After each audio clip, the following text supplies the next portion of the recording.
I'm the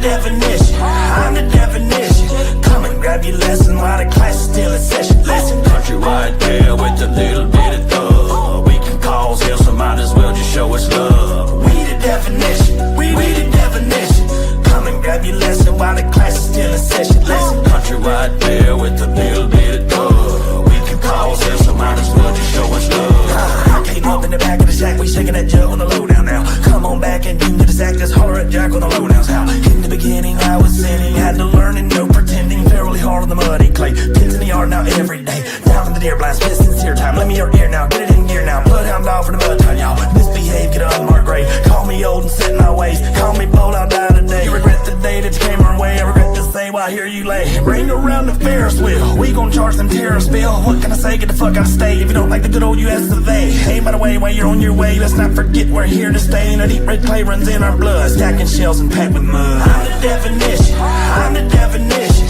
Come and grab your lesson while the class is still in session. Listen, country right there with a little bit of thug. We can cause hell, so might as well just show us love. We the definition, we the definition.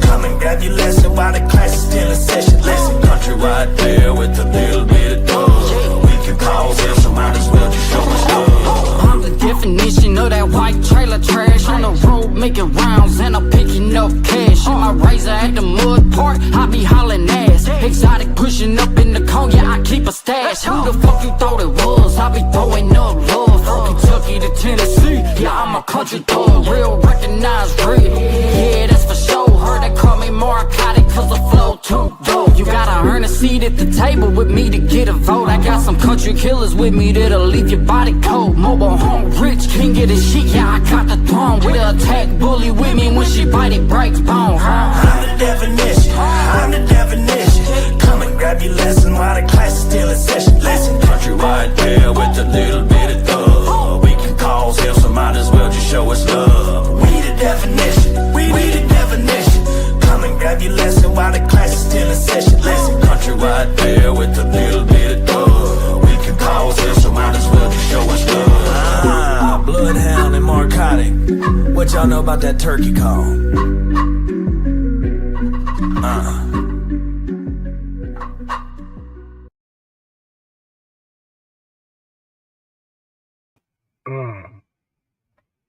What y'all know about that reverb? Hey, hold on. There we go. That's a little better. What's up, everybody? Hold on. What's up, Chief? What's up, Adam H? Diesel Bomber in the house, man. Hold on, man. This is gonna drive me crazy. Do y'all not hear that? Hold on. Let me turn that off. Hold on. There. Wait. Hold on. That's a little better. Hold on. There. I can't even hear myself now. Let's try this. No, that's why it ain't gonna work. Alright, there we go. No, well, fuck it. Well, that's what happens when you run your studio through your software. Anyway, how y'all doing? What's up, the dude, everybody? The dudes in here. See, now I'm used to having a little reverb and it ain't there. It is what it is. What's up, the dude? Yeah, tin can. It sounds, yeah. Hold on, man. Let me, hold on. Now. No. Hold on. There we go. No. Now. Well, that's a little better. But that's a little better. You know who knows more about this than I do? My buddy, Hard Target. What up, bro? What's up, man? What's up? What's up with Florida, dog? How's it feeling in Florida? Good, man. Just got the pool with the kids. You did? Yeah, man. Kind of sweat my ass off. I ain't gonna lie. So you can go get a tan by a pool whenever you want to. Yeah. The house we just moved into last November has a pool in it. First house I ever been in with a pool. Hey, but that's like a thing down in Florida, huh? If you have a pool in Florida, Bro, you gotta have. Bro, like it's fucking miserable during the summer. It's miserable out in this bitch. Oh, for real. Uh, People come down here and like, oh, I love the weather. I'm like, go fuck yourself. yeah, they say that about Mississippi. It's like, yeah, I ain't had to work out in it yet. Oh no shit, yeah. Oh man. So you was saying something on Instagram about the reactor had reacted to a new, what was the name of that song? Ice Cold Lake. Ice Cold Lake. All right. Is that a That's new it. one? Yeah, I just dropped it Monday afternoon. Monday afternoons. So if y'all hadn't Yeah. checked that out, man, y'all go check that Hard Target, Ice Cold Lake. Write that down. Yeah, I appreciate that, man. But you was talking about it's more like a country rap song. How would you describe it? Yeah, I guess the hook is technically like a country hook or whatever. I don't consider myself country rap, but No. I've definitely used country elements in my rap songs. But I have since I started doing music. But like nowadays definition of what's country rap is you've got skin a deer every Tuesday and fucking fish every 20 minutes. I don't do all that. You know what I mean? Yeah. I grew up Right. hunting, fishing, grew up in the country, been in a trailer all my life until I was an adult. Like I Yeah. don't care to prove how country I am to anybody. I don't do any of that stuff on a regular like that. I'm a rapper. I make rap music, but sometimes it has country elements in it. Yeah. I think there's a general misconception of people in the South. Like Mhm. people don't understand. Like you can be totally immersed in one culture and totally immersed in another culture at the same time. And like Yeah. in New York City, for instance, they're not going hunting, early in the morning and then, riding out to the hood to the studio at night, not New York. Yeah, yeah. Oh So shit! I wouldn't even say the names. I know some of my good buddies that have their whole life has been selling dope, and they're out on that fucking they're out on that lake every day fishing their ass off. They are country as they yeah, come, yeah, gold mouth. yeah, right, yeah. I mean, I guess fishing is a part of Florida culture too. Um, Yeah. I used to live, a long time ago. I used to live in Cocoa Beach, and Okay. Yeah. Yeah. That's on the east side of on the Florida, east side of Florida. Yeah, I I guess not believe. far Yeah. from Miami, huh? Probably about 3 hours north, maybe 2.5, Yeah, that ain't maybe. bad. Yeah. Yeah. Yeah, but Miami blew my mind. Orlando blew my mind. Orlando's a big ass city, and Yeah. Yeah. It's all in theme parks. yeah, yeah, them theme parks. And then what also blew my mind, like Disney World will have somebody come to the airport and escort you to Disney World. You know what I'm saying? So when you get off the Yeah. airplane, you see people from Disney World. But Yeah, I went to Disney World one time. I was like a young kid. My mom worked at this Texaco right in front of this like living development. It was like yeah, condos and shit. And the Detroit, like my dad raised us on where my parents and I was born in Michigan also, but I was raised in Florida since I was like 6 months old. But we were raised on Detroit Tigers, Detroit Lions, and the Detroit Tigers actually did their spring training uh, uh, here in Tampa, and we grew up in like Polk County, Plant City area, yeah. and Kirk Gibson lived in that housing development behind the Texaco my mom worked at, and he gave my mom tickets to take our whole family to Disney World with his kids. Really, Kirk Gibson. Why does that sound Kirk familiar? Gibson. He was. I don't quote me on it. I want to say he was shortstop, but I think it was third base for the Detroit Tigers. This is like early mid '90s. Are you familiar with Tampa Bay area? Are you familiar with that area? Yeah, kinda.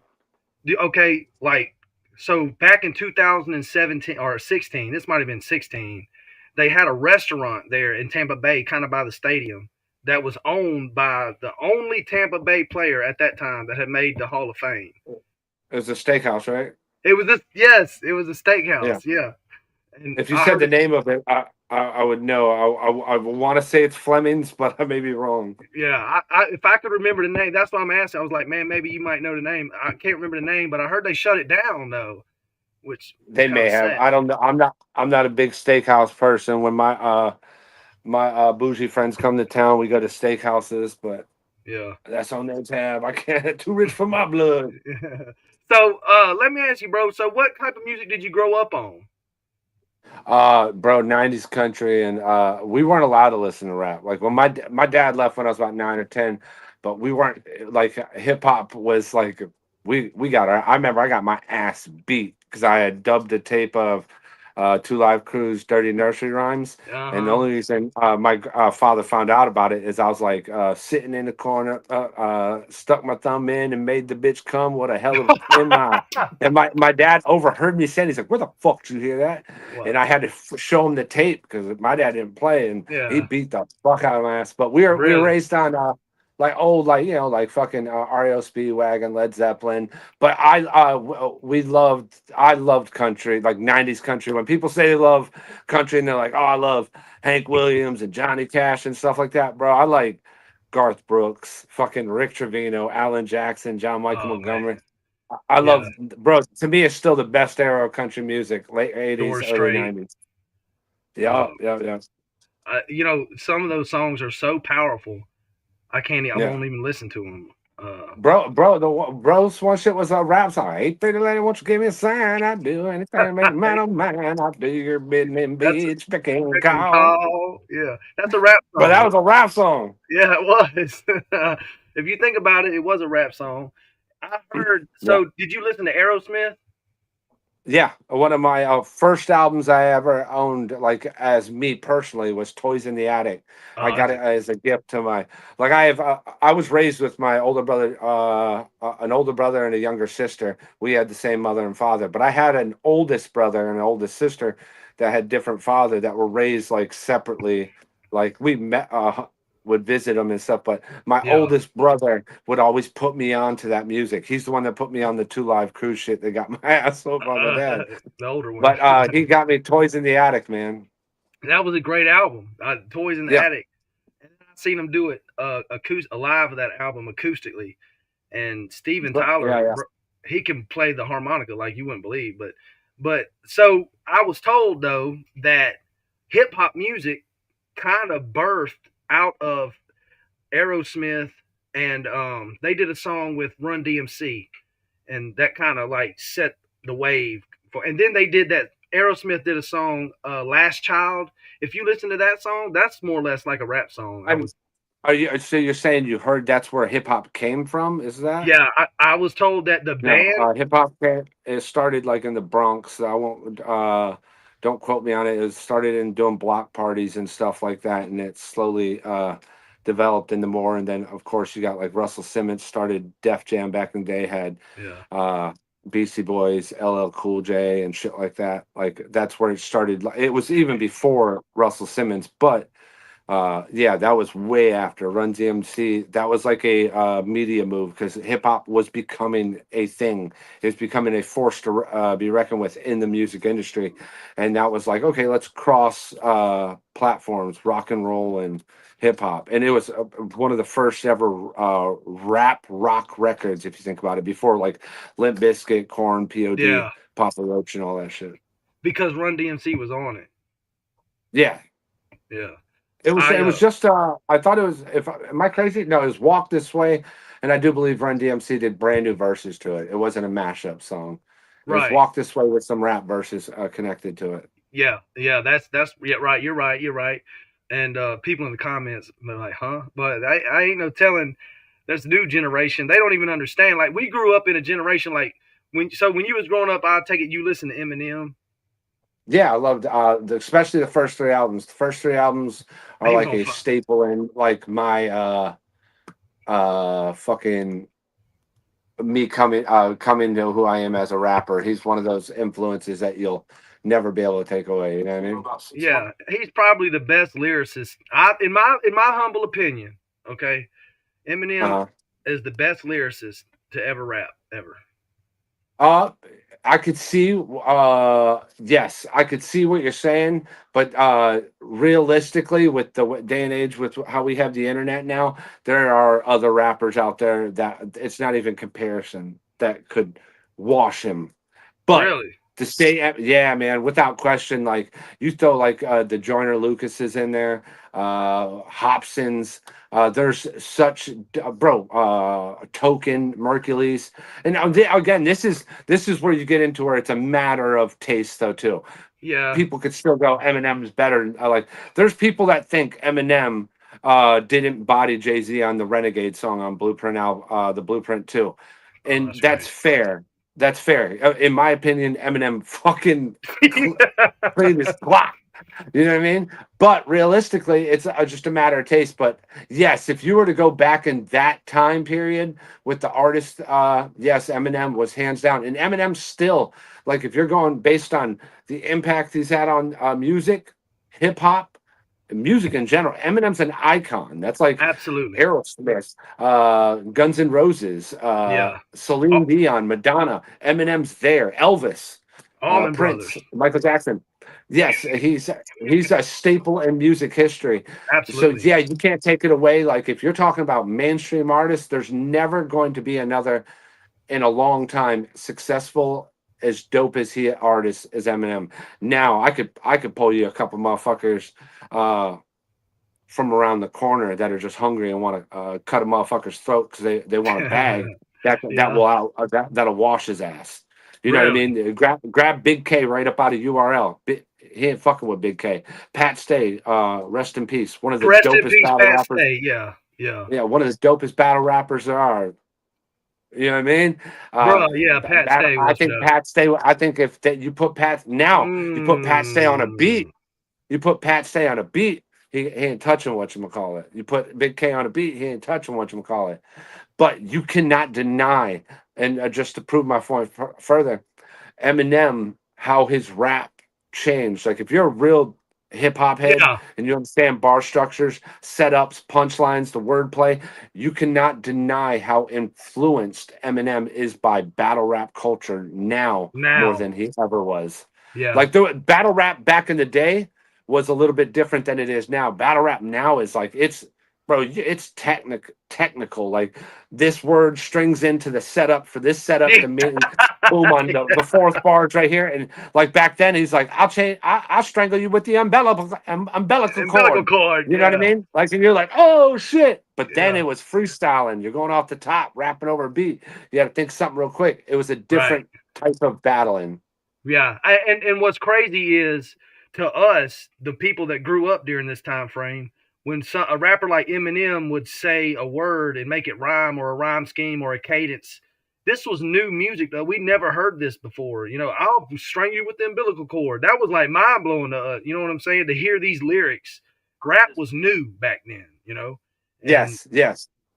My bad. you know, it's I pulled up your chat so I can read it. So it's kind of sad. I think at this point maybe every scheme, every word, every cadence, every formation of words that you can think of, and every style has been used.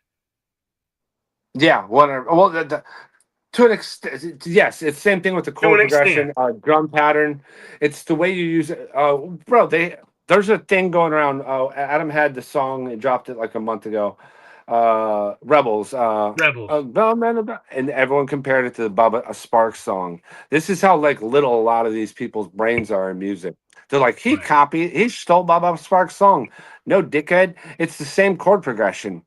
Yeah. I guarantee you, if I go through the people that are doing this are just trying to push a narrative for the Holy Savior Yeah. and shit like that, bro. You could break it down, whatever that chord progression is. I could pop it in like Toombat or whatever. Find the chord progression. I guarantee you, I could find 5 songs of their Lord and Savior. That's the same chord progression. It's just not a guitar. Right. Bro, there's no new chord progression. There's There's no no. new rhythm to a drum that you've heard. The hi-hat, you could hear a hi-hat pocket, like double up with the triplet notes. Someone else used it at some point. Bone Thugs. Every bit of this stuff has been done at some point or another. It's how you do it creatively. Same Right. thing with lines too, man. Like, how many times have you heard someone say, Eminem did the line too. He's like, you're running on the track. I'll show you, running on the track with your foot. I'll show you duh feet, you know, duh Yeah. feet, Yeah. Yeah. your Yeah. feet. Yeah. whatever. Yeah. Like in my head, I'm like, there's so many ways like people do it. One of the guys that I did the battling back and forth with did a line where he was like, nobody's feeling you, like you're afraid of Braille, or like they're afraid of Braille. Oh, Everyone has said that line in a different way. Now right. take that. There's nothing wrong with that, but you could take that same concept and just word it more clever. You know what I Right. mean? I know what you Like, mean. yeah, this whole battle's looking bumpy, kind of like you're reading Braille, looking bumpy. Bump like It's Braille. Yeah. chill, Yeah. gang. I just fixed your shit. I need $5.99 on it. Hey, but I would consider you too, though, and I'm not saying this because you're here. I would tell you that I would tell anybody this. I would consider Mhm. you a lyricist. Like in my book, there's Oh, thank rappers you. and then there's Mm. lyricists. There's a difference. Well, And I appreciate it. what you just said was Mm. brilliant. So I'm gonna say it again in case people missed it. There's only so many chords. There's only so many chord progressions. As hip Yeah. hop and rap was being developed, and as this Mhm. new music come out, we started to hear the structure that hip hop is built on now. We started to hear it as new people. You know what I'm saying? Like we've seen it Yeah. be created, and that's why it was so appealing. But now you're so right. There's not a beat that's been used. You know what I'm saying? There's beats that haven't been used, but There's there's a not a reason why when an engineer will put auto tune on a vocal, they have to put it in the chord progression of the music that's laying under the vocal. It's because there's only certain chords that fit in that chord progression. So if you're an right. E minor, I'm not going to pretend like I know all the scales by heart, whatever. E minor has X amount of chords that fit in that chord progression. So let's pretend there's 6 total chords that fit in there properly and sound pleasing to the ear. That being said, there's only so many ways you could arrange that order Yeah, with E right. minor. Yeah, the And laws of how many music songs are there? There's 1,000 songs being uploaded to distribution today. So how many times it's going to be happen over and over again and over stuff and like over that. and A over lot of again. people don't realize that though. It just sounds cool. It's like, oh, Baba Sparks did that song. He stole it. It's like, no, you're dumb. I didn't even know they said that. What song by Bubba are they talking about? Bubba has a song. Uh, I want to say it's Deliverance. Am I Really? wrong? I think it's Deliverance. Uh, it's, I would yeah, not. yeah. I've been traveling this road sometime. So they A compare fishing Deliverance pole to in the Rebels? battle of mine. Yeah, because the guitar is the same chord progression. Oh, that's crazy. I would not. Yeah. I understand it's the same chord progression. But I know music. I like to say I know music. I have 3 songs. I used to do this back in the day. It was Midnight Train, Blue Eyes in Texas, and then I would do Tonic. If you could only see the way she loves me, maybe you would uh, understand. That it was all the same chord progression, and we would do an acoustic. Me and my buddy Wes Nile, shout out to him. We would do an acoustic version of Midnight Train, and as that chorus would end, I would be like, "If you could only see the way she loves," and then I'd go, "I know you're waiting for Daddy. It won't be long, shorty. Be patient." They're all the same chord progression. The wow. exact same chord progression. And that, Nothing changes except for the way you noodle around on the guitar. and that allowed y'all to do it as an acoustic because all of them were in the Yeah, same chord progression. yeah, Yeah. Um, I go perform when I go perform at these mud parks. I do a song called "Where We Live," yeah. and I was opening for Haystack at the Roadhouse in Social Mississippi, and my manager was there, and he was like, "You need to take the banjo, you need to take the guitar, and you need to take the harmonica on stage and figure out how to make it work." Which that's impossible. I can't. It was stupid. He was drunk, At but the I same thought time, at the same time, yeah. So I was like, no, but I did think I said, man, I know the chord progression in this song "Where We Live" because I built the beat, so I yeah, can go get my harmonica, which is an A, which also you yeah. can make an E, and I think I can make it Mhm. work. And now it's part of the act when I do the song live. There's a harmonica solo because I knew the chord progression. Nice.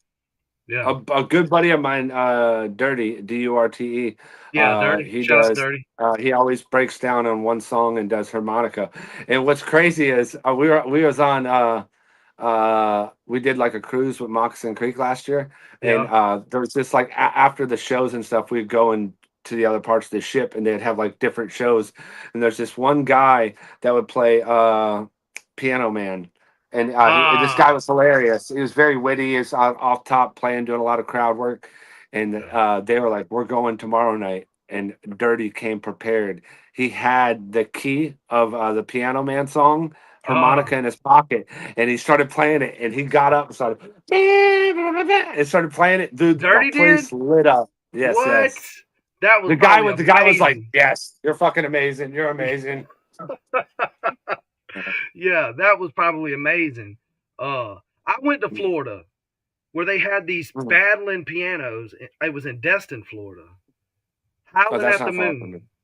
There's a place called Howling at the, or there was a place called Howling at the Moon in Destin, Florida. Yeah. And they got dueling piano players, and these guys are so good. There's two piano players, and they duel. They're so good that you write down the requested song and you put it in a bucket, and they pass the bucket around and put it on the damn piano. If they don't know your song that you requested, you get a free beer, and that place never gives out free beers. That's how good their piano players are. Yeah, that's actually a great little gimmick. Yeah, it's called Howling at the Moon. That's so right on the edge of Destin when you come up on that long bridge. But I don't know it by heart, but I know where Destin is. So that's cool. So would you? Let me ask you that. I gotta ask you this. Where would you rank Led Zeppelin in your favorites? Like, I love a lot of Led Zeppelin songs, but I couldn't say they're in the top 10 of my favorites at all. Really? You put it on, I'm like, yeah, I love it. You know what I mean? Yeah, bro. If like one of my favorite like old classic rocks, and I know it's cliche, is CCR, man. Like, oh yeah, bro, they have so many hits, bro. They have so many. Have you? And they're so organic. And bro, I don't know if I played Warzone with my nephew every. Oh yeah, no, I played with you. Oh, bro, bro, we're playing again tonight. By the way, every time we get in, what is that shit called? Discord. As soon as we start win a game, he put that. Yeah, bro. As we're getting expelled out of the area. Yeah, Fortunate Son. That's the name of the song. Yeah. You know what's crazy is I can remember these songs and I can remember every lyric, but when I pick the guitar up to perform, it's like my brain goes blank, and I can't recall no lyrics or nothing, you know. So when you perform live, what is your set list? Like, are you performing every new thing or are you only performing with stuff people react to? 90% of the time, I'm not like a huge artist. If I'm doing a trailer made show, like if we're throwing like a show where it's like I'm headlining and it's the guys, and we know we're having our fans come out, I will do new songs and stuff like that. When I go out, like if I'm doing the Redneck Rave, I'm going out the road with Adam in September. I'm going out there and like say I got a 30-minute set. I'm going to hit them with what I know works. And what I've seen tested and approved on stage. I don't care about like I'm winning over fans. I'm gonna win them over with what I know has worked in the past. And one of the this is off subject. One thing you'll never get back being an up and coming artist that like you take so much pride into is going out on a stage in front of a giant crowd that has no idea who you are and winning them over. That's something once it's gone, it's never coming back. Like I say, like Adam, he's going to he headlines all his shows. Then people that show up are showing up for Adam.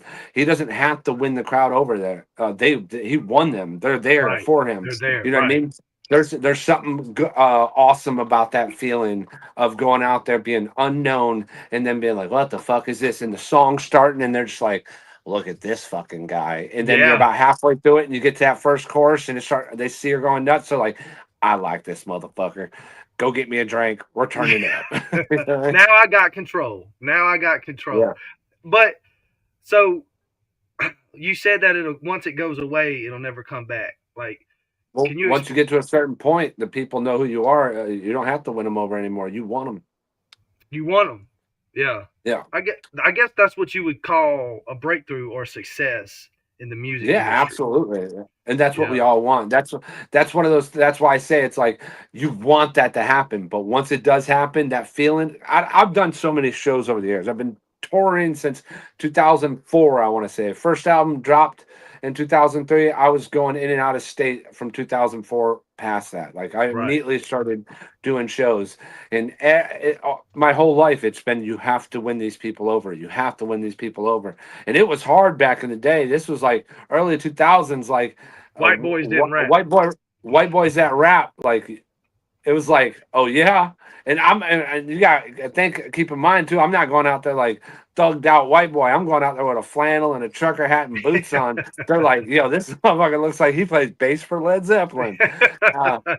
So like you to go out there, you had to go crazy, man. And it was fun, man. I some of the best times back then, I probably was like, this is miserable. I'm broke. I lost my ass on this run. Looking back on it, there's some of the best times of my life. Really? Yeah, man, absolutely. You like, I know, like, I went to Arkansas one time, I was so happy. I text Rich Regal.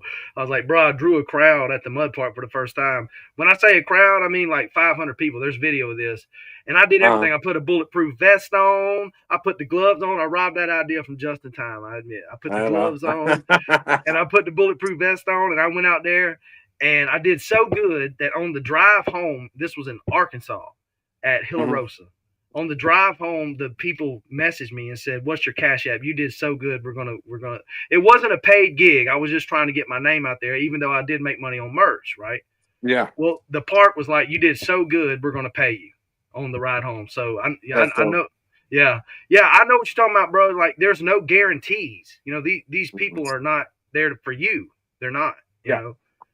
And I've seen artists go up there on these pay for play slots and like bomb.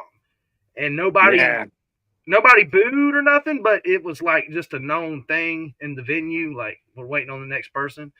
And as an artist, for me, I would want to be booed. I need to know if my music sucks. Like, yeah, there you go, bro. I've been on the stage and done a couple. Jugalos. I've done a lot of Juggalo shows, and when I say Juggalo, really? like I like. Opened up for Twisted a few times, and I toured with Hobson. Probably like, I think he came to Florida like maybe 2-3 years. I did the runs with him in Florida. Really? And it's a kind of a Juggalo crowd, and it's hit or miss, man. If they love you, they love you, and if they don't boo or nothing, but they just stare. That's what I heard. Well, you know what I heard? And it's though they sometimes if they don't like you, they throw shit at you. Yeah, I never had that, but again, though, I think they realized I throw something back. Yeah, I was going to ask you, is performing for them, is it kind of like the Gathering of the Juggalos where they throw shit at you when you perform? It's like just part of the deal. I know I've seen videos of that. I never actually performed at the Gathering. I know there was a point in time during the Funk Volume contest. I don't know if you're familiar with them. Hobson's Funk Volume label used to do these Don't Funk Up the Beat challenges. And I know the Gathering hit up a bunch of us from the Funk Volume contest and tried to, like, The Joker, Cryptic Wisdom, Whitney Payton, all these artists in this like little bubble of the game, underground game, and I forgot why I didn't do it. I had something else already, prior engagement I might have signed up for, but I never did it. The Gathering, which I would have loved to have done it, because I just know it's a crazy experience. Yeah, it is. But that's one of them things you got to be crazy about your set, careful about your set list, because like you said, you got to come out there with straight bangers, or they're fixing to like pop. I heard they'll shoot bottle rockets at you and throw beer up there. I don't change my set. I don't change my set according to anything. I do the songs, like now. If I have a shorter set, I'll cut certain songs off. But the certain songs I'll do it. If you take me to New York, put me in like a borough underground basement club, I'll do the same set I'll do it if I was in Alabama.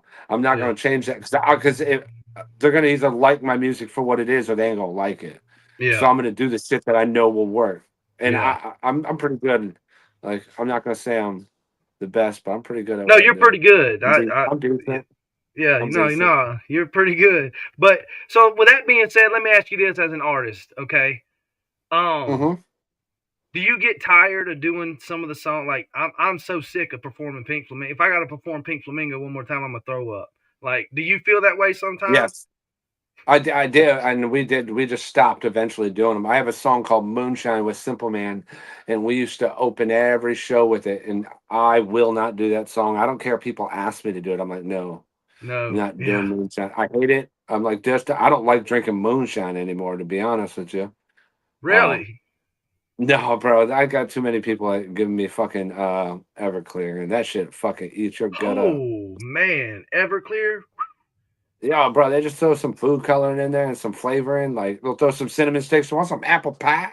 I'm like, yeah, bitch, you are lying. Yeah, that stuff will have you on the floor. Bro, I have me curled up, bro. Ew, bro, Oh Fireball, like the wine cooler of whiskey. I yes. can't drink that shit. It does something to my gut. Maybe it's 'cause I'm getting old. I don't know. I We can't are drink that getting shit. old, bro. I mean, we Yeah. are getting old. I'm gonna regret later drinking this beer because I'm gonna have to piss every 5 minutes, and it's like, oh Yeah, man, yeah, bro. That's one thing I've noticed about this genre. Oh, well, as of lately, like, oh my gosh, this like I remember, like I drink. For the record, there's nothing gonna be hidden about this. I drink. One of my favorite things to do is my friends come over and we're gonna get drunk. yeah. I love getting drunk with my buddies. I love going out to the bar with my buddies and getting drunk. But it's gotten so like, oh my god, you have a drinking problem. They're like, what the Oh fuck? wow. I don't even consider myself country rap, but y'all motherfuckers are over here like, no, no, don't Right. drink. Like, who? And I, y'all saying I'm not country rap? I'm about to revoke your library card. man, well, it's funny because Upchurch said not too long ago, who are all these? He said the country rap culture is being taken over by convicts, drug addicts, and something else. I don't know. And I was thinking to myself, I said, well, how rich is that to say that the country rap culture is being taken over when really and truly you took that rap culture from a culture that existed before country rap. You know what I'm saying? Yeah. I If get there, it. Country rap is a thing, man. But this is why always people say, "Do you consider yourself a country rapper?" No, because I don't consider UGK country rap. I consider them rappers. I don't consider Wu Tang New York rap. I consider them rappers. I don't consider Nelly Midwest rap. I consider him a rapper. I don't consider. oh, we lost him. Sorry, I had a phone call. Oh, I hate when that happens. So But yeah, August, all these rappers are just rap, and yeah. I'm a rapper. You know what I mean? I may have Well, country shit in it, but that's about where it ends. I would call you an artist. I would say you're an artist. You know what I'm saying? Like I appreciate it. that's just me. But let me ask you, August 2nd, I'm opening for Nappy Roots. Would you consider them country rap or no? I consider them. I consider me. Bro, here's the thing. I consider Upchurch. He's a rapper. I consider a Moonshine Bandits, the Lax, the rappers. They're There, rappers. I get it. Now respect the concept that there's now a country rap thing, but inevitably they are rappers. All right. Yeah, at the end of the Nappy day. Roots are rappers. They just made some country ass rap. Petey Pablo was a rapper. I'm gonna be country till the day I die. He had a Yeah. whole ass country song on there. You know what I mean? Like Yeah. he's a rapper though, man. He had It's the cool though. banjo I'm and not mad everything. at it, but I'm not trying to win an award over who could mud better. That's you, bro. Yeah. You got it.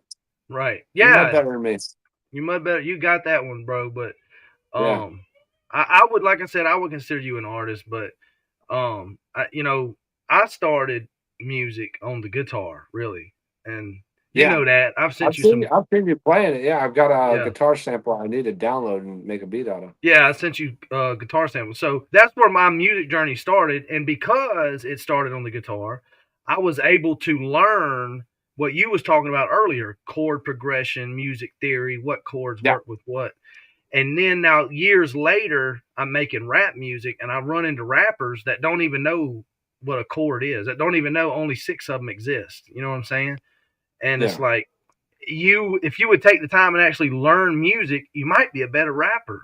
I Yeah. mean, what a concept, Oh, you know what I'm saying? that's what helped me with like I'm not going to pretend to know music theory whatsoever. I know song structure. So when it came to me like I've always known how to make beats. but it was like a perfect time, technology and all that a couple of years ago when I was like, I'm gonna start making my own beats. I'm gonna actually rap on the shit I make. It all came together because all the years I did of putting songs together, realizing like I'm in this chord progression. I'm like noodling around doing different chords like triads on the keyboard, and I'm like, oh, that's wrong. That don't belong there. Oh nope, Yeah. we're in E flat, not E minor. You know what I mean? Right. I hear it just from the years of messing up, and now Right. I could use that in my creation of my own music. Yeah, for those that don't know, Hard Target makes his own beats, raps on them, and then you master them and edit them. You do that, right? Yeah, I do all my own mixing. I actually run my shit through hardware too. Like I Okay. run my vocals through a this is actually fairly new. This is a Lawton Audio Atlantis running into a 1073 clone, an old Neve preamp that was Yeah, pretty those are popular in the old. 60s, 70s. And then recently I've been using only the CO1B. I hope I don't got like a gun up here or anything. I'm Nah, blind. you're good. You're Uh, good. a CL1B, and sometimes I'll then chain it to my distressor, but I'll put it in like opto mode so it acts as like an LA2A. But I do all my own recording. I do it through hardware into a digital interface, and then I do all my own mixing and mastering in the box. I don't do any hardware mastering. So, what is your DAW? Logic Pro. Okay, so you use Logic.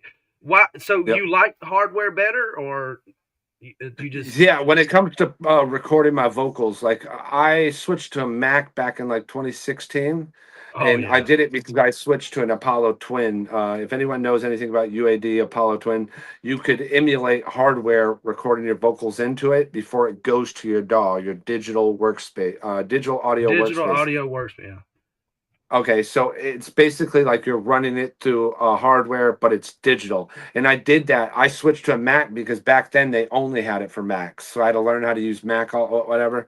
But for the past, like I want to say 4 or 5 years after that, I was just doing it through the digital hardware, and then I was like, man, I want my vocals to compete with like when I'm done recording my vocal, I want it to sound like there's only that little bit, a little spice, the sauce you got to throw on it to make it sit good in the mix.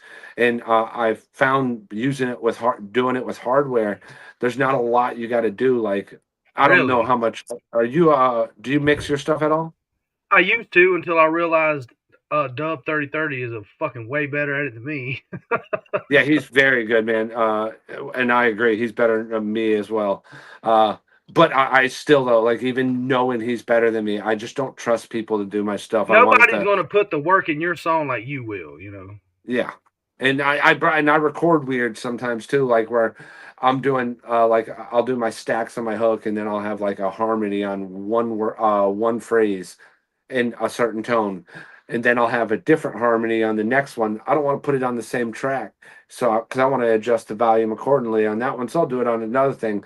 And I know a lot of engineers, they'll get this and they'll simplify it and go click, we're moving all these up and gonna line them all up. Now they're all being treated as one, and I don't want that. You know what I mean? I want to So be able they'll to take adjust them. so they'll take multiple stems and make them into one stem.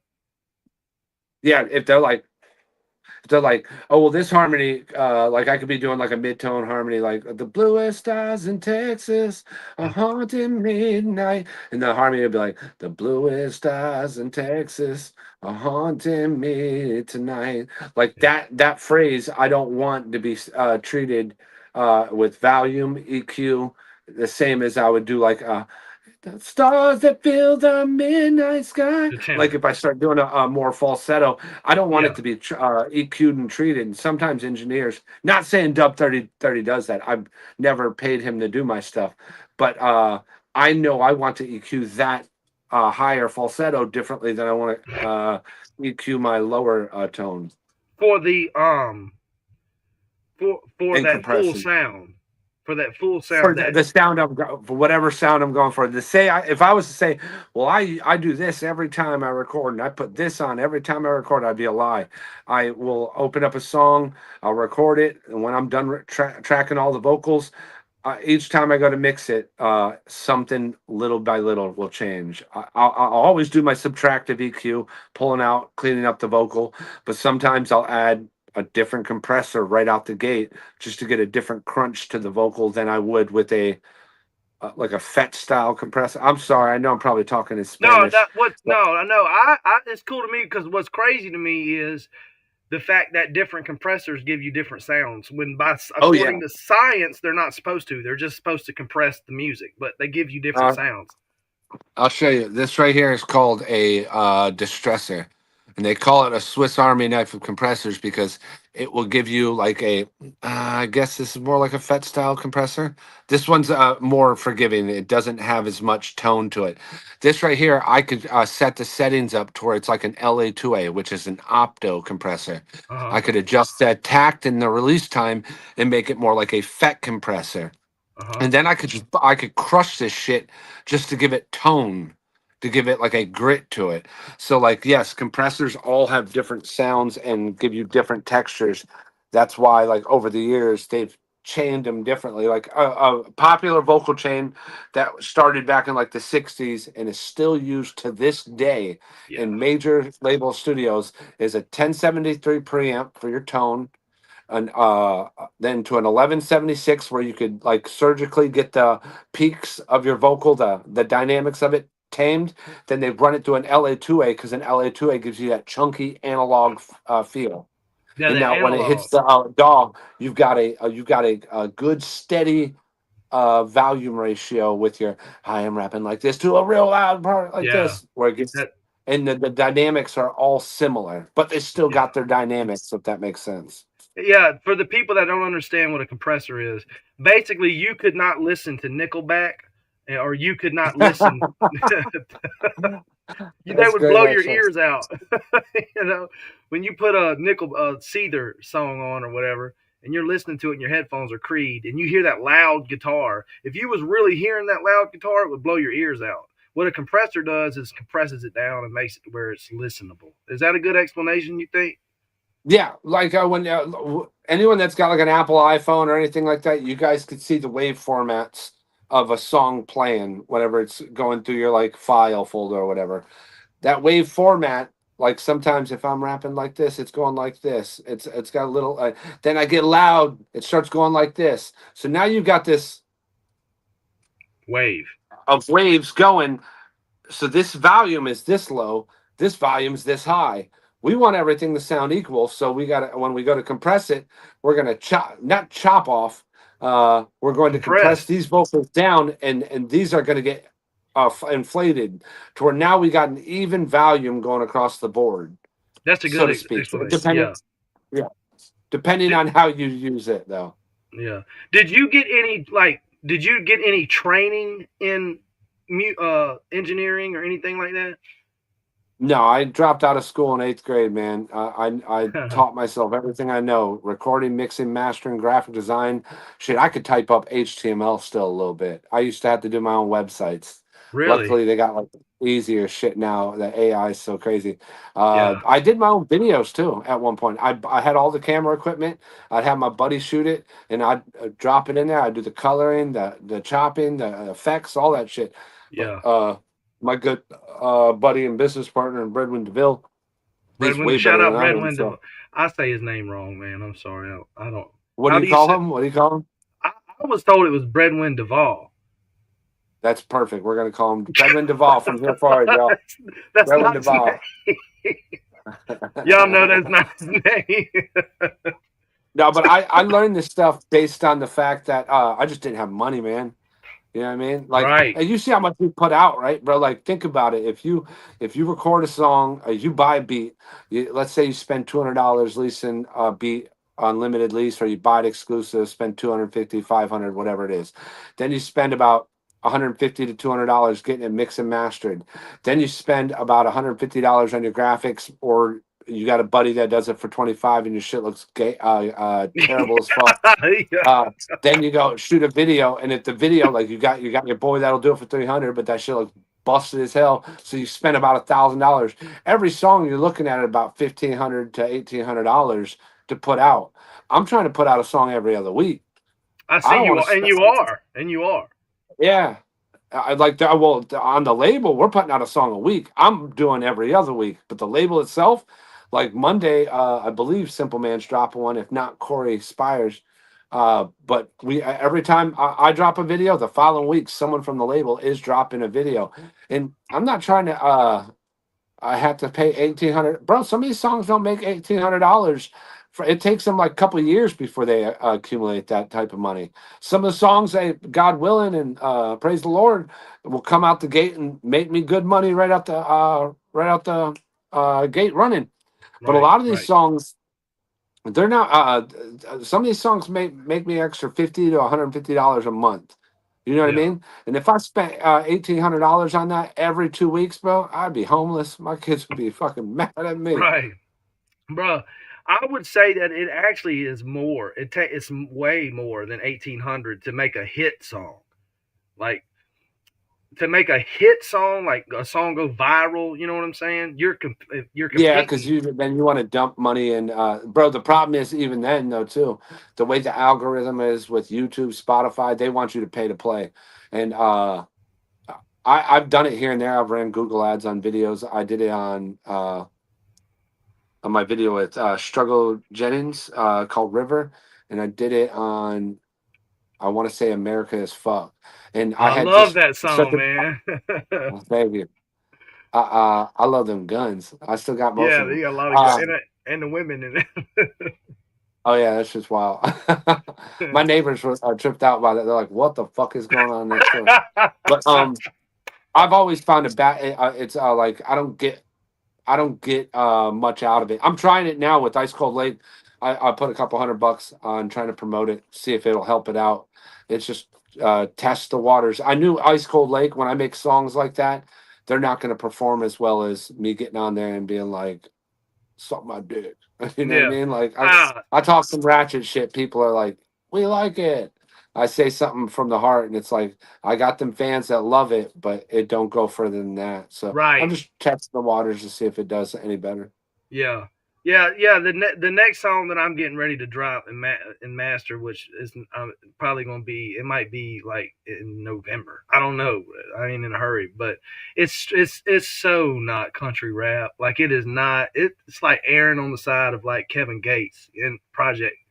And so, Mm, like, I'm thinking to myself, like, how will people respond to this? You know what I'm saying? Like, what are they used to? yeah, And so, I'm finna, and I know that I'll have those diehard people that will share it, but how will the people, the fan base, how will they respond yeah. to it? You know what I'm saying? So, yeah, man. So we're at 52 minutes, man. I don't want to keep you all day, brother. You're fine, man. If you still want to chop it up, I'm good. I hear the kids out in the pool still, so they're not bothering. Yeah, I got beer. I still got some beer to drink. So, so I'm good. I'm good. I did want to ask you about that music video that. So you and Okay. Breadwin did a song, or was it just Breadwin that I can't remember if you did it with him? What music video is it you're talking about? The one where y'all were at the cookout and y'all were drinking and That's it. having a. It's Bredwin's song. I did all the I called him Bruno Mars backups. So it's like when he's like, you wasn't down from the get go. Those big crowd Oh, things. okay. That's Yeah. that's me doing that, and then I'm the uh, Lord knows I hate goodbyes because it's me myself and now Yeah. that falsetto. That's me singing that, but it's Bredwin's song. And I'm singing on it. I guess it's a feature. I guess. That's why I call you an artist. That's why I would just say you're an artist. You know what I'm saying? Like, I everybody's appreciate classified a rapper, Like it. sometimes I'll get on live and I'll play the guitar and I'll fucking play I've Waylon seen. Jennings. You know what I'm saying? I might suck at it, but it's just in my soul. And it's got to come out. Yeah, And I'm like, why not do it live? So I'm the same uh, way, bro. I know I can't sing, but I've got like one or two songs where I just sing you're on them. decent, And bro, I could hold a tune. That's about where it ends. I'm not trying to be a singer. I'm not trying to be a rock and roll singer or a country singer, any of that. Um, but I could do what I want.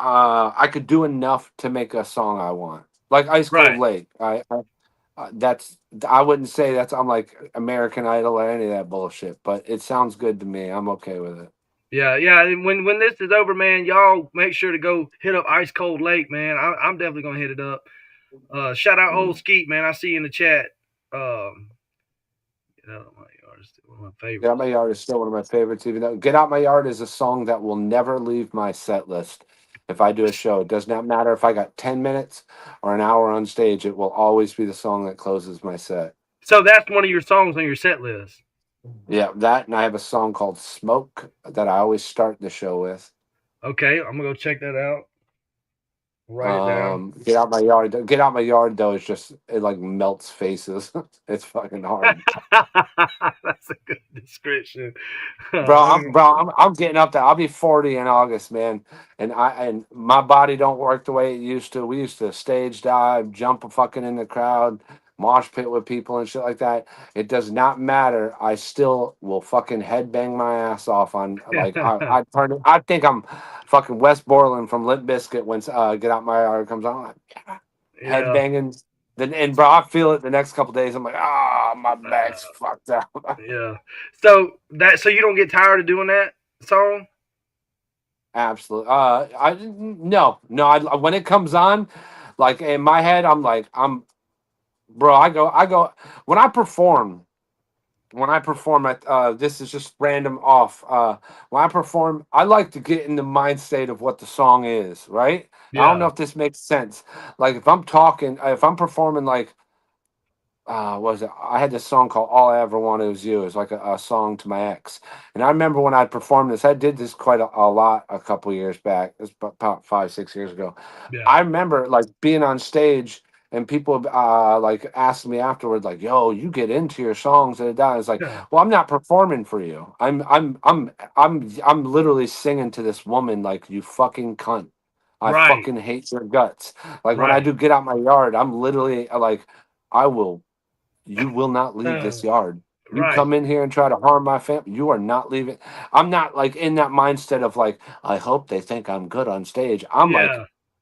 I'm like fucking wanting them to look at it and like, there's something wrong with that man. Right. You know what I They'll never mean? forget Like it. I They'll go never and forget the performance. yeah, I want to perform the song how it should be performed. Not, do I look cool doing this? Right. Yeah. You actually relate to the audience. You know what I'm saying? Well, and the reason why I think you just broke that down is because, and I'm saying this, not hard target, I'm saying this. You got a lot of rappers now that suck, that like, they don't know how to, and promote and host. You know what I'm saying? That just, Yeah. Yeah. you either got it, what my uncle told me, who my uncle taught, I knew a lot about, on the guitar, but when my uncle moved in with us, he like quadrupled my ability on the guitar. And he told me Yeah. before we started, he was like, you either got it or you don't. You either, You got it or you don't. you got it or you don't, Yep. That's a song. That could be a song right there. You either got it or you don't. Bro, that's a thing that it gets tossed around in conversation amongst, like, anytime we're talking about different artists. There's some artists that are just phenomenal, man. They're great writers. They sound good. They got a good image. They conduct themselves good when they're on lives or something like this, like that. And then there's those people that like you're just like, you he ain't got it. He just ain't got it. It's not, and that's not a bad thing though, man. That's something that could be learned maybe over time. Maybe, Maybe, I don't maybe. know. I don't even mean that in a bad way. Like it could be. I don't want to say it's not, but there's just certain people that just, it ain't there. That Right. ain't it. Like, like, do people want to like look at, like, see you and be like, I want to be like that dude, No. bro? Like that motherfucker's cool. You know what I mean? Like, bro, he could, like, the way you could tell he owns that shit. He is Right. who he is. This isn't hop in a phone booth and hop out. I'm Superman. This motherfucker took a shit in the phone booth and hopped out, was the same motherfucker. You know what I Motherfucker. mean? And those are the people that you got it and you don't. Like Yeah. I know this. I know I am at fault unapologetically who I am. I sound like a dickhead sometimes. I could contradict myself. I'm faulted. I put You're out a some human. whack songs. I'm a human. So like you either like me or you don't, and I'm not gonna convince you otherwise.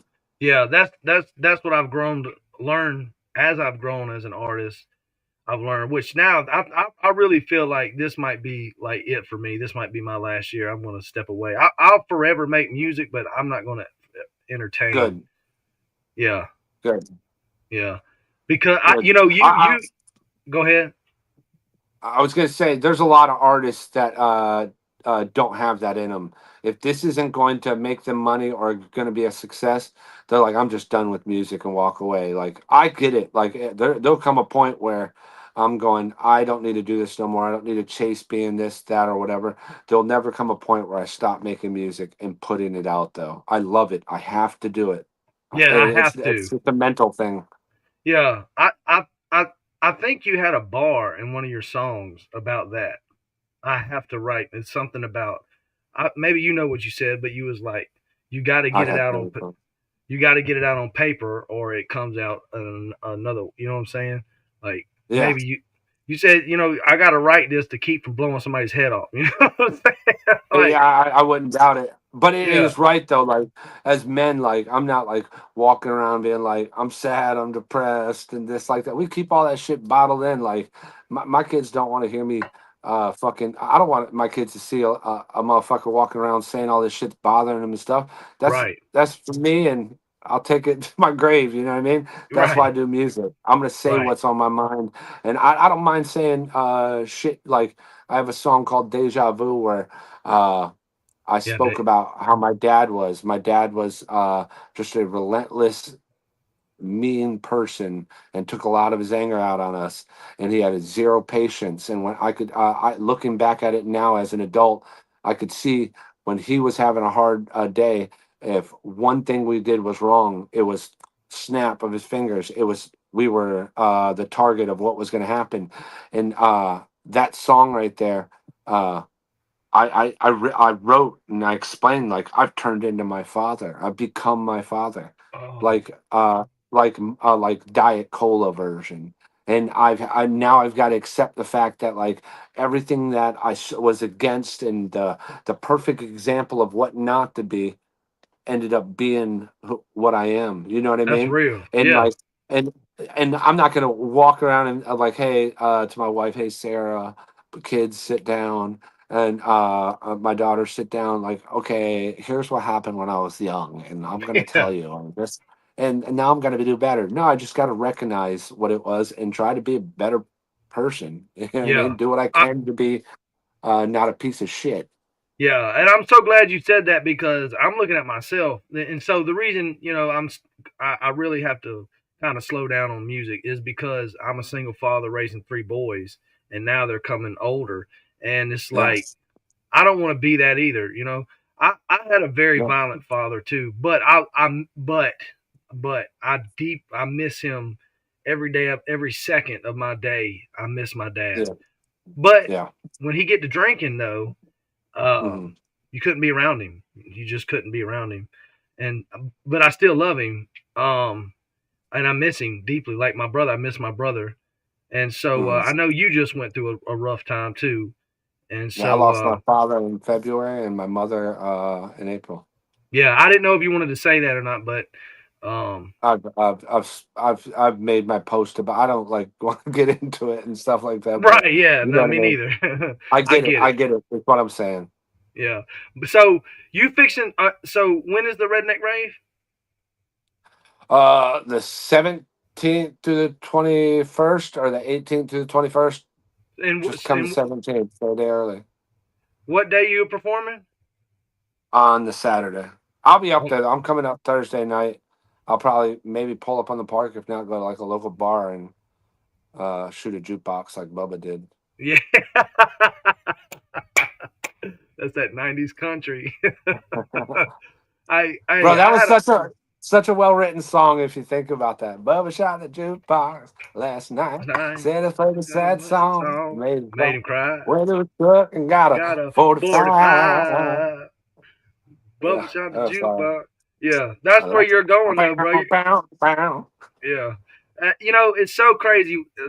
Speaking of the redneck rave, when I went to the redneck rave, it like Mm, I had a blast of my life because Fedora Mike was like, if you're gonna come, I think it was Fedora Mike. One of them was like, if you're gonna, it might have been Rich Regal. If you're gonna come to the redneck rave, you need to. It was Rich. And when you come to the redneck rave, you need to come and experience the whole experience. Just don't show up on the day you're gonna perform. You need to come and yeah, like And so, because I was a new artist at the time, and so me and my buddy went there the first day, and and we had some, I had some fans come up from Illinois and bring some four wheelers, and they was like, "We brought you a four wheeler." And I'm like, "You brought me a four wheeler?" So I had a four wheeler at the Redneck Rage. That's fire. That's Yeah, fire, bro. Like, there's, bro. Again, this goes back in the old country rapping. In my country rapper, I don't like doing mud parks, bro. I don't like doing them. You put a bro. I'm going up there to perform. It's right. hot as hell. There's Yeah, nowhere to go to get away from that heat and shit like that. And you got and to don't go know on pool stage. table. Bro, you're gonna be sweating your fucking ass off. You put a four wheeler, a side by side in front of me. I love mud parks. Yeah, it's They are over with. awesome. They're the greatest place on the earth. But I'm like traveling. We're on a bus. We're in a van. Like, we can't do none of the fun shit y'all get to do. Right. And then you have fans that come up, like at other mud parks I perform, they'll come up and they'll say, "Come riding with us." You know, they want to take you riding. And it's like, I'm not finna go out here with y'all. I'm just being honest. I'm not finna go out here with y'all in the mud park I ain't never been to. And there's like a bunch of woods and like you can get lost. So we went one time and we had some people after I performed, like they was like really wanting to take us riding. So DJ Catfish let his sons go riding with him, and Okay. that was like 9:30, maybe 9:30. We had Uh-huh. done packed all the stage equipment up and went back to the hotel at midnight. They call and they're like, "We're lost at the mud park. We can't find." Yeah, and like I think one of the tie rods broke on one of the ATVs they were with. It was two of them, and so Yeah. I learned then. I was like, "Bro, you jump into one of these things with these people and go way out here, bro. Like it's so big, and so these mud parks are so big and so vast. Like, and you get lost, Yeah. like you're in trouble. You know what I'm saying?" They finally made it back to the hotel about 2 o'clock in the morning. So That's one thing though I love about a motherfucking redneck is they'll pull up on you and be like, "Well, what you got wrong over there?" He's like, "Well, we're stuck. I got an empty tie rod. My windshield wiper fluid just drained out. I can't get it started." And they're like, "Well, we're gonna see about getting you out of there." And these motherfuckers will make a game out of it. They'll be like, "Hey, I bet you I can pull them out before you can." No, motherfucker, you can't. You drive yeah, forward. I drive a Chevy, motherfucker. I got Dodge. And then they start pulling you out like, "Aha, motherfucker, you got stuck. Let me get my Chevy up there." And yeah, they'll just make a game out of helping you. Like, it's yeah, fun for these motherfuckers, man. Hey, yeah. you go anywhere in life, when shit hits the fan, my best friends are gonna be the rednecks. Yeah, yeah. They're the ones with the guns. They're the ones that can Oh, smoke no, they ain't weed. got more guns than me. Oh, yeah. That's They got so. hunting rifles. Yeah. So you're like a gun enthusiast. Yeah, Uh, I'm a gun crackhead. I'm a gun yeah. crackhead.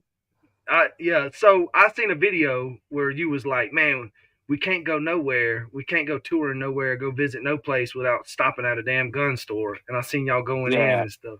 Yeah. yeah. Uh, so like, tell us about that. Like, where was y'all at? What gun store was that? Oh, I've done this so many times. It doesn't matter where it Okay. is. I think during my dad's in February, I flew up to my dad's funeral. I went to a gun store and I was about to FFL transfer on this old 1911 I came across. It was a good price, and it would have been like, I think I would have spent like $40 at their doing the transfer there, and $40 at home, and I still had What? got it at cheaper than I would have if I ordered it online, like by a Yeah. couple $100. But all the time I'm doing it. What's good about is if I'm in the truck or if we're driving, is long guns, like anything over like 16 inches, like anything considered a pistol or a handgun, you can't do it in the other states. But like Georgia, all that shit like that, I can buy long guns just right there and leave. I got my concealed weapons permit, so depending on the state laws, I could leave right then and there with it with long guns. But I'm not huge. Like, I got enough shotguns and AR-15s. I don't need more. I like handguns. I got a lot of handguns. I didn't know that. Really? So Yeah. it's different from long guns to pistols from Oh yeah, state. yeah. Like my dad was like if you know, the laws probably changed now, but my dad was a convicted felon back in the 80s, and Yeah. he wasn't allowed to own a pistol, but he could buy long guns. And he was convicted felon in Michigan. The laws probably changed now because I think on a federal level, if you're a felon of any sort, and if you or have a domestic Violence. violence charge, you can't own a gun. Period. And but I know my dad still owned long guns. I think it was like his charge was grandfathered in whenever it changed federally. Yeah. I know that Texas has adopted a law. They call it constitutional carry. It's And in Florida too. It's a lot it of states is. are. Yes, it is. Yes. Mississippi. I think I'm 98% sure Mississippi has adopted the law as well. There's less states. There's less states in the United States of America that you have to have a concealed or a weapons permit than there is there's more constitutional carry, which is I'm not a political person, but I feel like if you're an American citizen, you ain't broke the law, and you are able to own a firearm, you should be able to carry a firearm. I Yeah. do think there needs to be what they call it, like going through a common sense. I don't know how they word it or whatever. There Yeah. needs to be a stupidity test though. Like Yeah. my wife is awful about it. Like I do not fuck around with guns. Like I could strip apart my Glock down to the fucking firing pin, the spring, the fucking you name it. I could have every little piece in front of me and put it back together. I could know the guns unloaded. I could have the bitch with a flag in it, no magazine, barrel clear. I Still will not gonna not point point it. it at you. Still not I gonna won't point look it. down the barrel. Bro, it's just bad juju. It's like laying down in a casket. It's bad juju. And Yeah. my wife, I'll hand her a gun. She'll be like, "Oh, this is nice." I'm like, "Yo, bitch, what Oh the fuck?" wow. Like, oh man, I remember this was about I want to say about 3 years ago. I bought my wife, maybe I think it was 2 years ago. Last year, no, it was last year on Mother's Day. I bought my wife a little 38 Smith and Wesson, and I for Mother's Day, and I showed it to her, and she's like, and like picked it up. I'm like, yo, chill, keep it Oh down, yeah, yeah. Watch the point it barrel. down. And my oldest son came up, 9 years old, and he's like, can I hold it? And I was like, nope, nope. And she's like, why? Just let him hold it. I looked at him. I was like, I'll hand you this gun. Your finger does not go in this trigger hole at all. At You put all. your hand on the grip, and that's it. Your finger stays off it. You don't point it anywhere but the ground. Right. And Yeah. handed him the gun. I handed him the gun to hold, so he could feel the gun in his hand. Yeah. First thing he does is go pow pow, aims it at me without hesitation. Before he could get the second pow out, I belted him across the face, I knocked him right off his feet. Knocked him He'll right never. off his feet. Did not Yeah. hesitate. And anyone in the chat that has anything to say about that, that's your Yeah. own fucking problem. Okay, Yeah. I'm sorry. My kids It's need a to know, like gun. this is there's no green mushroom. This Yeah. kills. This will take someone's life. I want them Right. to know 100% that this is a fucking tool for death. You know what Right. I mean? It deals in death. Yes. Yeah. Not everybody had a grandpa like I did. My grandpa took me out in the field, and Hmm. he told me. He said, "You don't even when the always treat a gun like it's loaded, even when it's not Yep. loaded." And he told me 100%. when we'd shoot something like a target, we'd have to make sure there wasn't one in the chamber, put it on safety, put the gun down, and we would walk out there together and look at the Yeah. target. And he didn't care about if I hit the target or not. Looking back now, I realize what he cared about was teaching me gun safety. And That's it right there. and I feel like, And my kids are good about that now, though. yeah, because of Yeah, 100% good. And that, bro, when I did I failed hunter state my back in like I think it was '93. Because in Florida, whenever you had to get your concealed weapons permit before they would switch to constitutional carry, you had to get uh a concealed weapons permit, and you had to go through a gun common sense class. I'm naming it wrong. Competence. A gun competence class. I didn't have to do that because I got my hunter safety back in like '93 or '94, and I failed my first one, and a lot of it was just simply like you're not shooting a target or you hit it correctly. It was like setting the gun down and not clearing the chamber or double oh, checking the chamber is clear. It was something very stupid and minor, but in the grand scheme of things, it's not stupid and minor because if right. there's still a live round in that and someone walks up and grabs it while you're walking to your target, boom, you know what I mean? Yeah. So No more second there's a chances. reasoning behind all the strictness. Yes. Yeah. I feel like every time we go do a show, and like I did a show with Young LA in Jackson Yeah. last Friday or Saturday, Sunday, Monday, Tuesday, Wednesday. Oh, it was Monday, sorry, Memorial Day.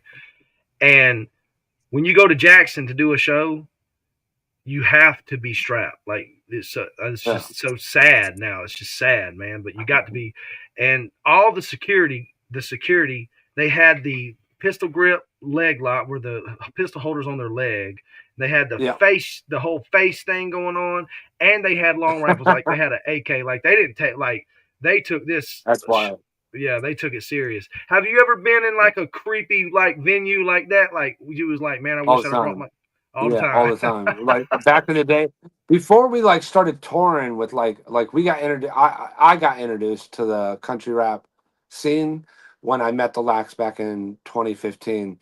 Before Okay. that, we were just doing hip hop venues and hip hop like bars, like dive bars that were mainly known for hip hop and shit like that. Yeah. Maybe that was Yeah. contradicting when I said dive bars, but either way, yeah, we had to do those. But again, though, like when you say that, like you have to have it. Like I'll go take my kids to get ice cream. I go to my kids' school to pick them up. I have a There's not a point in time where I don't You're not have a strapped. pistol on me. Yeah, Right. my wife either. Every vehicle in my driveway right now has got a gun in the glove box. My wife has like 3, 4 purses. Every purse has a gun in it. And Wow. it's not because she does it. It's because I'm like, you got your gun? You don't got your gun? You're out with my kids, right? So I just make sure Right. I got like I have a 380 in this one, a Glock 9 in this one, little revolver in that one. I make sure so when she picks up that purse, there's something in it. Yeah. So with that being said, and you got all these young rappers now in Jackson, in Chicago, they're killing each other. It's part of the culture. They got drill music and all this stuff. With that being said, if we took these rappers at 14 and 15 years old, just the kids in general, Mhm. and we actually gave them a gun and taught them gun Mhm. safety and taught them like Yeah, the course you was talking about, don't you think that would do you think that would help? 100%. Yeah. I think yes. There's certain people where like it goes back to the just the father being absent in general, Yeah. in the raising of a child, and the burden of it just being left on the mother and not being able to control it. But yes, I feel like every child. I know some people just don't believe in guns, and that's fine. I'm not here to argue with you whether or not they're right or wrong. I don't care, to be honest. But I think anyone that is like, yeah, I think you should be able to own a gun. You should teach your kid gun safety. Everyone should know that. Like, there's not I go out to my kitchen counter. There's a Glock 30 sitting on the counter. I have a Chris Vector 45 with 33 rounds and Wow. a short barreled AR-15 on the side of my bed. There is a 12 gauge Mossberg tactical shotgun sitting in the corner of this, and I think I have a revolver sitting on top of my cupboard. There's guns laying around this house everywhere. My Damn. kids will not touch them. My kids know if they touch them, they are getting their ass whipped.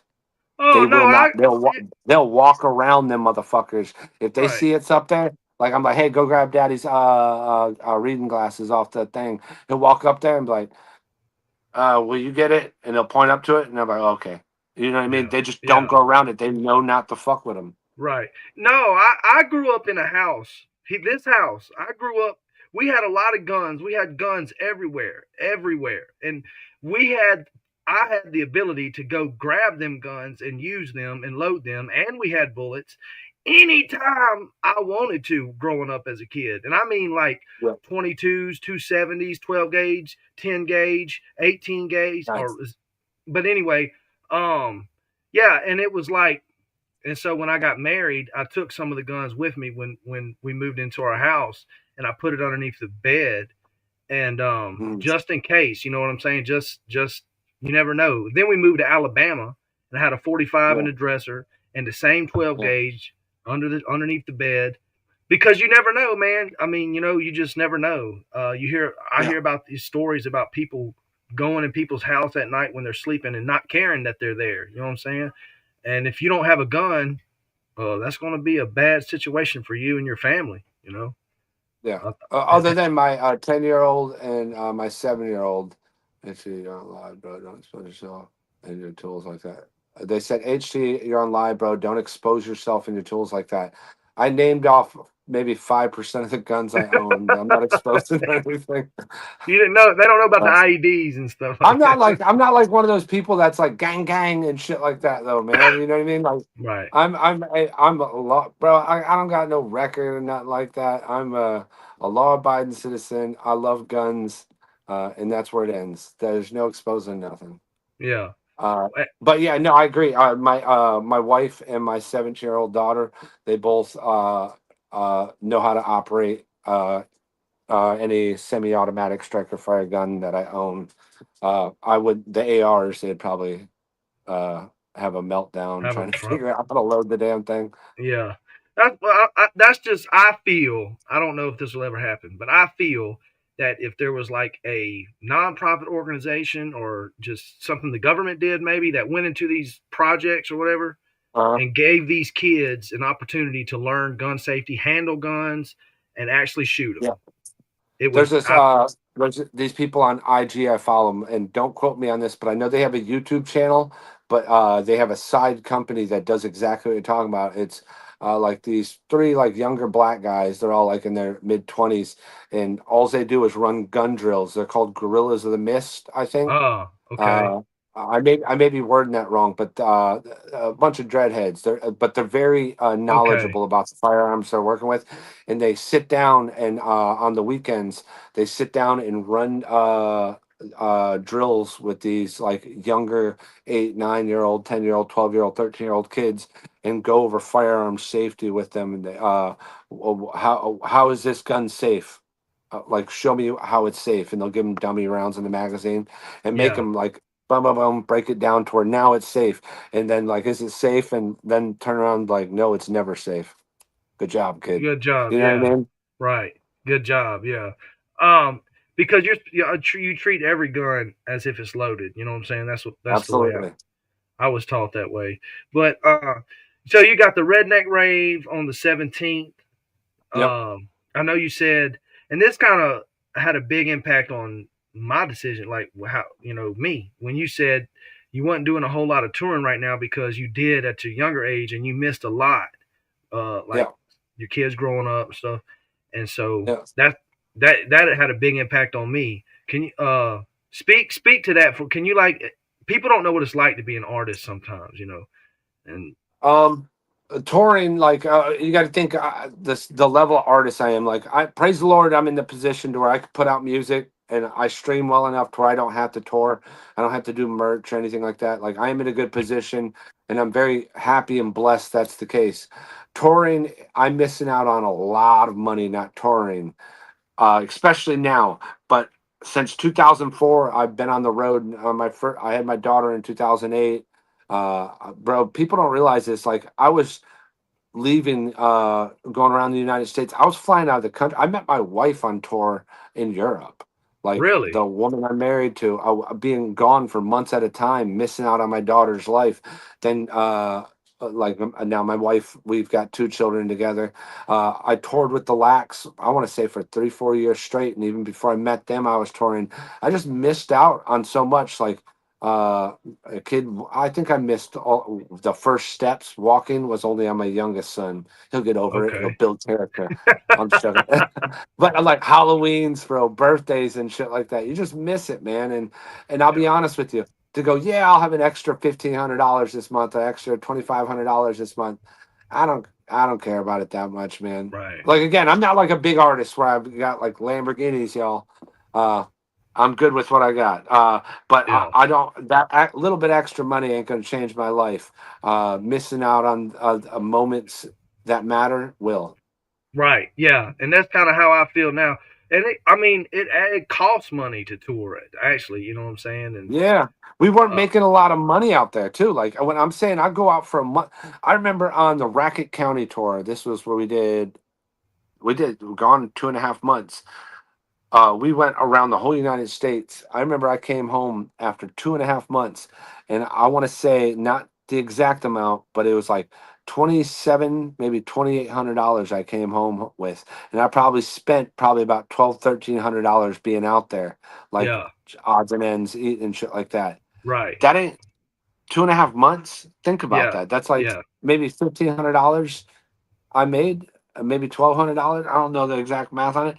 It ain't Yeah. worth it for me to Right. miss out on that time. I could get Yeah. money back. I can't get moments.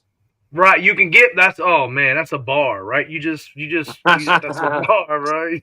You can get money back, but you can't get moments. That's for real, That's- bro. But like I guess it would kind of be like when I was working shutdowns.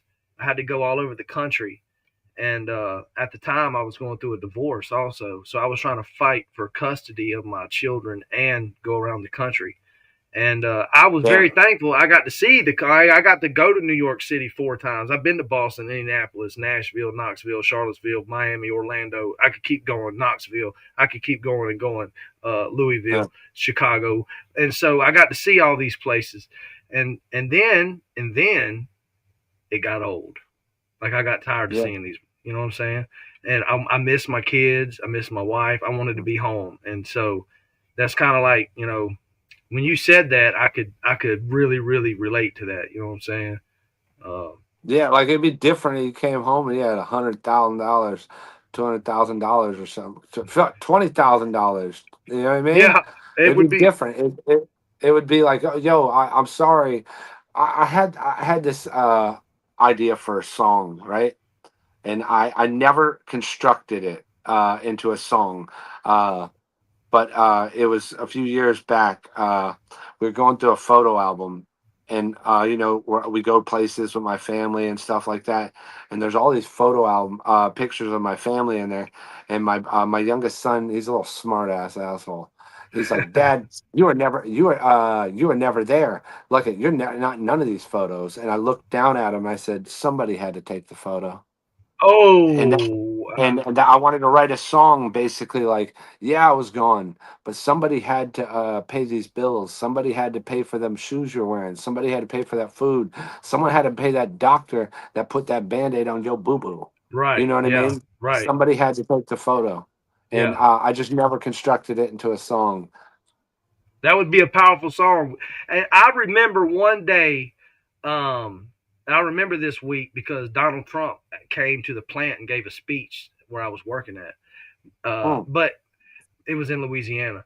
But the guys out there helping me build the plant that was also going through a divorce, that was also fighting for custody, or had done went through a divorce and fought for custody. Like all of them lost, and they told yeah, me they were like, "You're going to lose. The judge is never going to award custody to a parent who works out of town. Like you this." And then so I knew then I was like, "Man, I gotta go home. You know what I'm saying? I gotta figure this out. You know what yeah, I'm saying?" And then so, and that allowed me to start making music, and it just kind of accidentally turned into country rap. And then so me and Stack made a song, and we pulled it down though. Thank God. But we made another song called Southern Land, and John Connor's on it, and things just kind of went from there. And Welcome to My Addiction did a lot of numbers and helped a lot of people. It helped a lot of people. You know what I'm saying? yeah, With addiction. And so I feel like I kind of did what I was supposed to do. Answered my calling. You know what I'm saying? So yeah. Sometimes it's worth more than the money that will end up in your bank account. And yeah, I know that sounds cliche and like, oh, you're such a good man, but it is another it bit. is. It is. Yeah, I called this guy, and I told this story already. I called this fan. His name is Josh, and he's trying to come off Suboxone right now. And so he made it like a month or something or 2 months, and he was like, "Man, it would mean the world to me if you would just call me." And so I called him, and bro, he Mhm. was like blown away that I called him. I was like, "Bro, I'm just a normal person like you, man. I could Yeah, be in the portalet at the job site next to you on the phone. You know what I'm saying?" But he was like, "No, you're not. Like you really, like I'm changing my life. You're getting me clean, and if it wasn't for you, I wouldn't be here." So, as an artist, we have impact like that on people's life, especially when you make real music. And so, yeah, do you ever have that interaction? Did you ever have somebody come up to all you the and like time, all the time? all the time. It's always it never changes. It's like, wow, that's wild. Like I just wrote a song in a bedroom and recorded in a bedroom, and this person from Kansas, Wichita, Kansas said this, and or this person from Finland, you know what I mean, will say these Yeah. things. And Yeah. it's still to this day, it's very humbling. I'll say that. And a lot of I see a lot of like, especially as of lately, with the reactors and fans of like Hard Target and Simple Man. Oh, they're real humble and stuff like that. So I don't think we're humble. I think I'm an asshole. I have my cocky side, and I think I'm fucking dope. You know what I mean? Yeah. But like, man, I'm just a regular dude. Like, I was not supposed to be able to own my own Chevrolet. I was supposed to have a Right. used car that's supposed to break down in 3 months. I was never supposed to have a pool in my backyard. I wasn't supposed to have six Glock 19s with Yeah. fully kitted out. You know what I mean? I went and I did this because these people just like the music, and that's crazy to me. Like, what the Yeah. fuck? Like, Yeah. bro, think about this. Everyone wants to be Michael Jordan. Everyone wants to be Michael Jordan. Like, I'm going to be the next Michael Jordan. That's such a far fetched concept. Yeah. Like, It I'm going to is. make music, and people are going to listen to it, and it's one day it's going to be my job. And that happened, Uh, bro. Thank you. You fucking like my music? Fucking thank you. yeah. Fuck awesome. That's Yeah. awesome. I don't care. It'll never get old. Yeah, yeah, because it don't happen for a lot of people. It just don't, No. it don't happen. And I feel And like, sometimes it happens too quick for people. Sometimes it happens too quick for people. They get it, and then they like automatically that entitled feeling of like, "What's your fucking problem, man? Leave me alone. I'm a person too." And it's like, you fucking dick. Like, you don't right, know what it was like to fucking not have none of this for 17 years. right, yeah, I put in all that work, and finally, that's what Rich Regal told me when I was on the phone with him one day. He was like, "Music is a 10-year investment. It's a 10-year business. You won't see a return on your investment until like 10 years later." Now, sometimes it doesn't happen like that. Some people blow up overnight, but you got to have that outlook. Like, I'm not going to see a return on my investment until like 10 years into this. That's what he told me. Oh yeah, he's And right. Well, he's definitely right. yeah, and but I don't want to keep you all night, man. If you got something else you got to be doing or music you got to be making or whatever, but it's up to I you. can hear them rustling around there in the kitchen. I know my wife's about done with dinner, and she's gonna bust open this door any minute now. Okay, but man, look, it meant so much to me for you to come on the podcast, man. I really, you've been a good supporter, bro, and I'm definitely supporting you, Simple Man. So how'd you meet Simple Man? Like, how'd that story go? I have a song called "This One's for Me," and there's a video out on YouTube. We shot a whole different video for it before this video that came out on YouTube. And my buddy Wes now, which I've been doing music with for the past 20 years, 20 plus years, he was in Georgia working with these two other artists. They had a group called Psychobilly Cadillac. This is how I found country rap, by the way. And he just like, yo, I'm coming down to Florida to the video shoot. I was like, cool. Met Simple Man there, and he was playing the songs, and it was Wes did the production, the guitar work, and all the beats.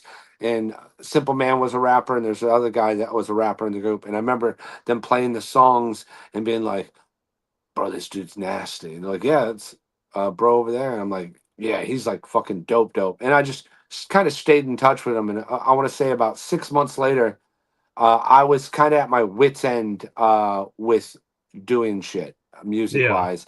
I was like, man, this shit is, it's like, the definition of insanity is trying the same thing over and over again, expecting a different different result. result. I was like, I got to do something different. And at this point, me and Simple Man did like 2 or 3 songs, and we had did some shows. Like I performed with Psychobilly Cadillac, and they would open up for me, or I'd open up for them at shows. And Okay.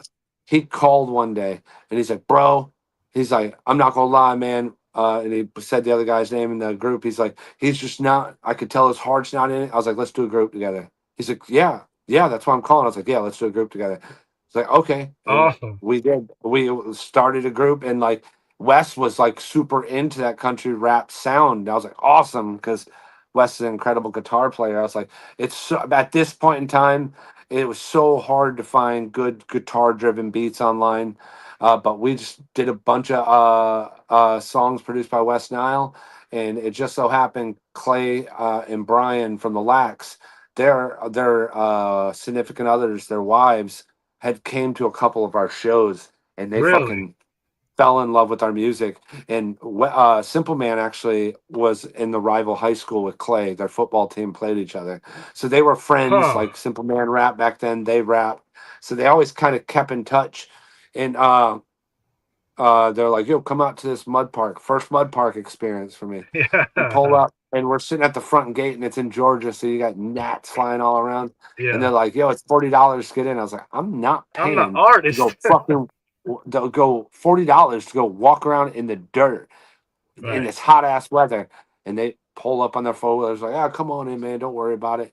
And he's like, "Yo, we want to bring you on tour," and da da da. And we're like, and at first I'm just like, "Okay, cool." I didn't know much about it, and then right off to the races. These Wow. motherfuckers took us around the country like 2 or 3 times in the next couple of years, The and Lax. me and Simple Man, yeah, Deluxe, and that's when we did the Racket County album and shit like that with them. But that's how me and Simple Man basically become like really good friends. We toured, bro. We got to a point to where when I say looking back looking back at it, they're some of the greatest moments of my life. But I Awesome. remember I hated it. I hated it. I've had one job as an adult. Like I had jobs as a teenager and shit like that. But as an adult, my I've had one real job. I was working for a sinkhole company, and it was during that period me, Simple Man, and Wes were touring, because it's like I'm not making money, that much money, going out solo. Now I'm going out with 3 people. There was no money. I had to get a Right. job. So I remember I was miserable. I'd come home on Sunday night. I'd be there for a couple days at work. Get back on the road Thursday. Do it all over again. I hate it. We fucking, bro. Wes and Simple Man almost fought like 30, 40 times. They did Really? fight a couple times actually. Like actually throwing blows. Like I remember Wes is fucking turned up, and Simple Man too. But I remember there was one point I got so mad at Simple Man. I was like, "Yo, blah, blah, blah, don't do this shit while I'm on stage." And then he ended up doing it that night, and I going like this, "Fuck this." And I walked off stage and stayed off stage for like a whole song. My part was done. Then walked back out. I was like, "See, this motherfucker don't even realize I wasn't here. I was being a little baby passive aggressive Oh, brat." wow.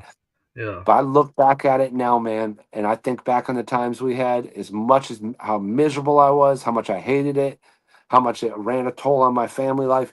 It was probably some of the greatest moments. When I'm old and I'm on my deathbed, I'm gonna look back to those moments and go, Really. man, I'd give anything to go back to those times. It was Oh, so man. fun. Just The, winning over a crowd, bro. They're like, "Look at these motherfucking goofballs on stage. We came here to see the Lax." And we're right. like, go up there and buy fucking 1 or 2 songs in. They're like, "We love you. You're Yeah. awesome." They were sold, man. It That's a was magic just, power. yeah, man. It was just some of the greatest moments of my life, and you don't realize it until those moments are gone. Right. Yeah. I think that's called nostalgia. Um,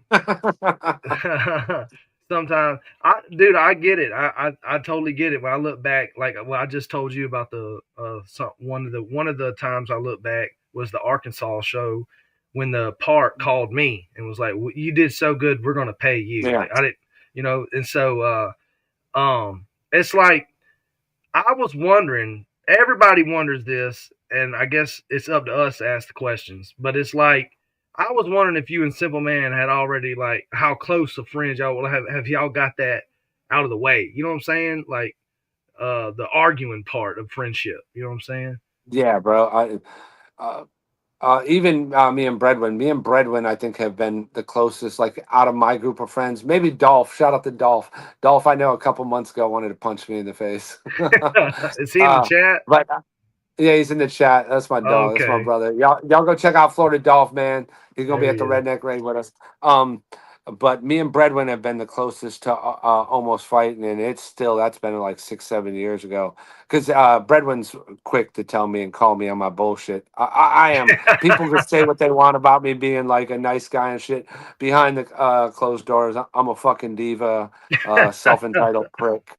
Uh, I'm, but But Breadwin is quick to put my ass in place. But is simply one of the best rappers coming out of Florida. We'll say the best rapper coming out of Florida. One of the coolest people I met. I appreciate that, Cashville. Oh, Johnny Cashville's in the chat. Shout out Cashville. Cashville's good people, man. Yeah. Yeah. Florida Doll said, no way, never. You would never be a diva.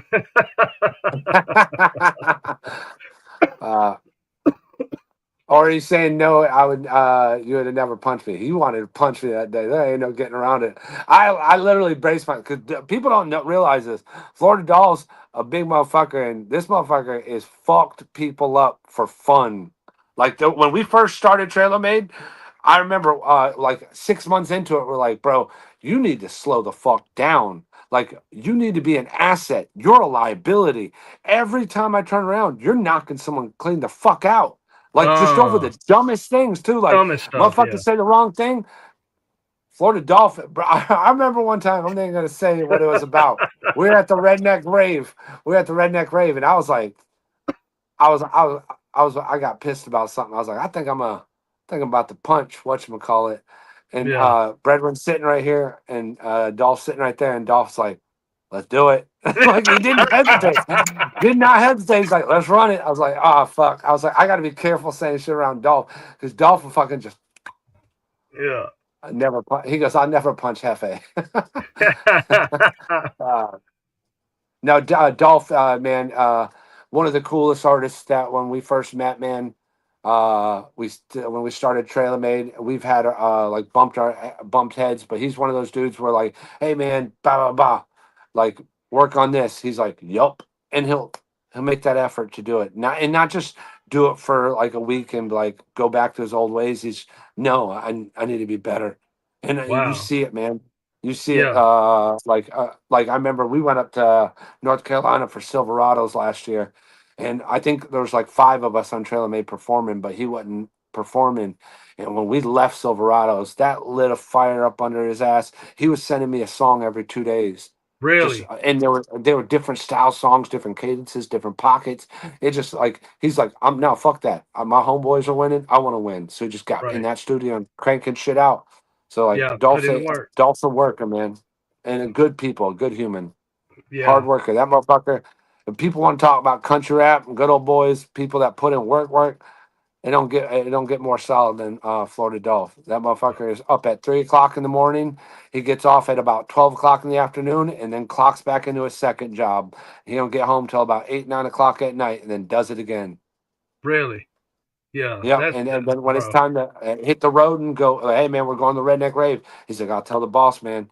They'll take the days off, hit the road. It shows up when it's time to show up. Yeah.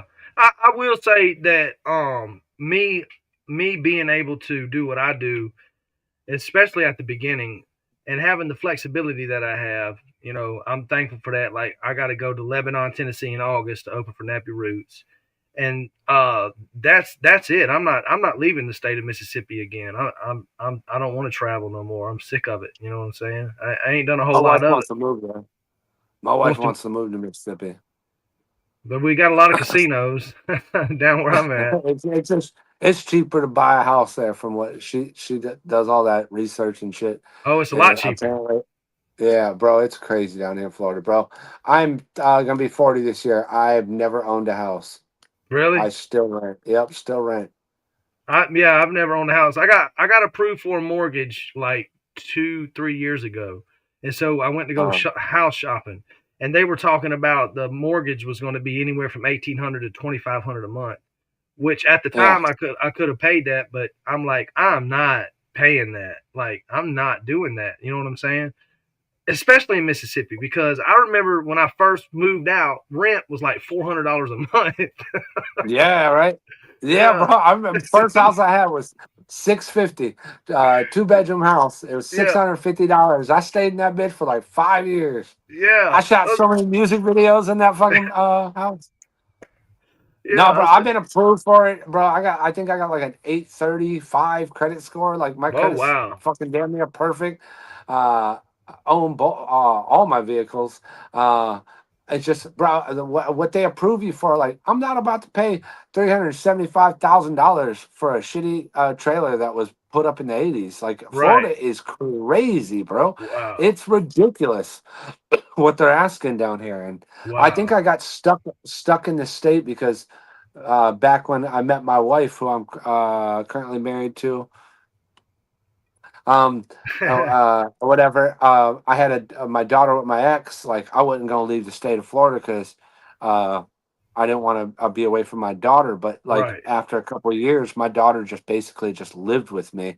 And it wasn't like I never had a custody thing, or we never went to Okay. court. Me and my ex had an understanding.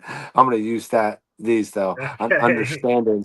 About a couple of years into it, it just got to the point where she just lived with me. And then it's like all my friends are here, like Breadwin, Cap, Crowley, all the guys are here. So it's like, fuck, I'm gonna leave the state, and my whole way I pay my bills and what I'm doing for a living is established in this county, bro. Yeah. Believe it or not, bro, more people come down in this genre to where we're at to work with us than people believe. Like, a lot of people go to Nashville and all that shit. Like, Yeah. so many people fly into town to shoot here, to shoot with Breadwin, to record with us and shit like that, or the locations and shit like that. So it's So like I don't see myself leaving. so Shocker Hustle Man flew to Florida. Do y'all shot that music video in Florida? Yeah. Really? Okay. The which video? The first one, we got two The videos we first shot. one. I got one with the The, round of county with it, everything that about it. the one you say something about a 308. I'm not a country rapper. That's some other cats. They hit you like a Oh, lumber. that's Yeah. uh, that, that's country rap tunes. That was the second video we Country did. rap That was tunes. here. Yeah. That was here in town. The first video was called Round the County, and that video actually, if you look where we shot it, it's the same place we shot the video Insane with Adam Calhoun and Justin Time. And it was in Florida? Yeah, right there in town, Brooksville. Okay. So I always wondered about that. Florida has some great artists. FJ Outlaw is from Florida. Fucking A. Forgiati Blows from Florida. And Yeah. then you was talking about Florida Dolph. You got I'm gonna check. Bravo Gator Savannah is down here. Really? Yeah, they're out there in like Orlando area. Okay. Flawed TV stays in Florida now too. Who else is down here? Best Believes from here. Burden Best lives right up believe. the road from us. Oh, Yeah, really? I didn't know Burden was from Florida. yeah. Fucking last time I hung out with Burden, we got in a fight at the bar with some random motherfuckers. Really? I woke up the next day and I was like, oh fuck. I went out with Bird. I had my fucking shit because I got punched when I had glasses on. Yeah. So I So forgot what what it was. started that? How'd that go? Like, tell it what happened. Burden started that shit. Burden started that fucking fight. And then Burden started, and I'm like, all right, fuck it, we're fighting. Some of that, and I'm fucking kicking motherfuckers and shit like this. I remember Yeah. at one point, this is such a beautiful moment. This is when you know you're old. We're fucking fighting these two guys, and it was me and my at the time like my nephew-in-law, I guess. It was my niece's fiance that she was dating, Yeah. and we're fighting these people. And I remember, bam, getting clocked from the side, going, Oh. "Fuck, I don't want to do this no more." And then like immediately, it was like a thought in my head. I was like, "Fuck, I don't want to do this no Dude, more." no. Then we continued to fight until we finally everything got broke up and shit like that or whatever. But I remember waking up the next day, I was drunk as fuck and being like, "Ah, fuck, I went out with Burden." But shout out So to Burden, man. yeah. He's been sober for quite some time now, and he's making like giant changes to his lifestyle, man. I've got nothing bad to say about that. I commend anyone that does that. Yeah, I've been seeing that. I've seen him get sober, Yeah. and kind of like, what I went through, January, February, March, was pretty rough for me. And then I had to bury my grandpa in December. And when you're going through Yeah. withdrawals, your brain doesn't produce dopamine normally. So I'm Yeah. battling depression and And so I get it, man. Me and Burton kind of have very similar stories. I've never met him, I don't think. Uh, well, I never met him, but I don't think we've talked. We might have talked on Instagram. I don't know, but we kind of have similar stories. He like what I don't want to get into it too deep, but that's why I related to him because of his story. And if you don't know his story, y'all can go look it up. And all A that lot of people stuff. don't realize this. I don't. Burden actually writes and produces all his music too. He plays he picked up a guitar one day and just taught himself how to play it. Awesome. Piano, all that stuff, and he even went and bought like dobros, other instruments. He was changing out the fucking equipment inside the guitars and dobros or whatever the fuck they're called. I would, Resonator. yeah, resonator. I'd be hard pressed to say what the equipment was. Captain Burden stays on the boat now. That's my guy. Yeah, Burden's a fisher, bro. Really? Burden. Yeah, that motherfucker's always posting video. I saw a video of Burden where uh he caught I don't know, like a 6 foot, I think it was a bull shark, maybe a reef shark, on Really? a fucking inflatable boat. Like this is like a 4 foot inflatable boat, and he's sitting in this bitch and getting yanked around the fucking bay. I think he was even by the pylons under the bridge. I don't quote me on it, but like there's nothing safe about this. Stop Like him. this, Yeah. the hook could rip open the fucking inflatable thing. He brushes against the pylons, the barnacle's gonna rip open it. The shark could bite it on some jaws shit. You know what I mean? It's the most fucking backwoods shit I've seen in a long time. But he reeled it in though, didn't he? Yeah, he did. I think they Yeah. pulled it up. I don't think they kept it. I think they just let it go. But I think I seen. Did he post it on Instagram? yeah, that's why I saw it. Yeah, I think I seen that same. I think Yeah, he's same cool picture. people. But they do that here in Mississippi. They go in these Yeah, little. Uh, sometimes they're inflatable, and sometimes yeah, they're just. I don't know how to describe it. They're like these round things that they get in and fish out of it. You know what I'm saying? I think they're plastic yeah, or whatever. And like I guess if you ain't got the big, outboard out front boat, you know what I'm saying, a big 250 Hondas, that's what you do. You sell yeah. them for, you know, and I went fishing a couple times with like my friends as an adult. I don't push it onto my kids because growing up, like my father was a dick, man. Like I don't hold no grudges against him, and I like even up until his death, I was very cool with him. I love my father. I never like held anything or harbored any resentment towards him. He raised me how he raised me, and that was what it I was. feel But that. he was a fucking dick. He made it miserable when we went hunting, when we went fishing. It was, I never enjoyed it because of him. Like I love being with my brother out there and doing the shit, but he made it miserable. He was such a fucking asshole. I remember one time we sat out there for like 18 hours. There's this place called Rich Slum, not too far from where we are now, and Yeah. I remember fucking, those little fucking nets you wear over your hat so the mosquitoes don't get in. Yeah. I, Yeah. I remember looking at my older brother and watching the mosquito got up under the net, and it's just its ass Oh, getting bigger because the sucking. blood is just sucking. But my brother, we were so afraid to piss my dad off. 18 hours. We stood up. My brother stood up. He's like, "Dad, right there." Fucked up right there. Oh yeah. If my dad didn't kill these deer, my brother would have got his ass Yes, yeah. fucking beat. Now I'm not like spanking.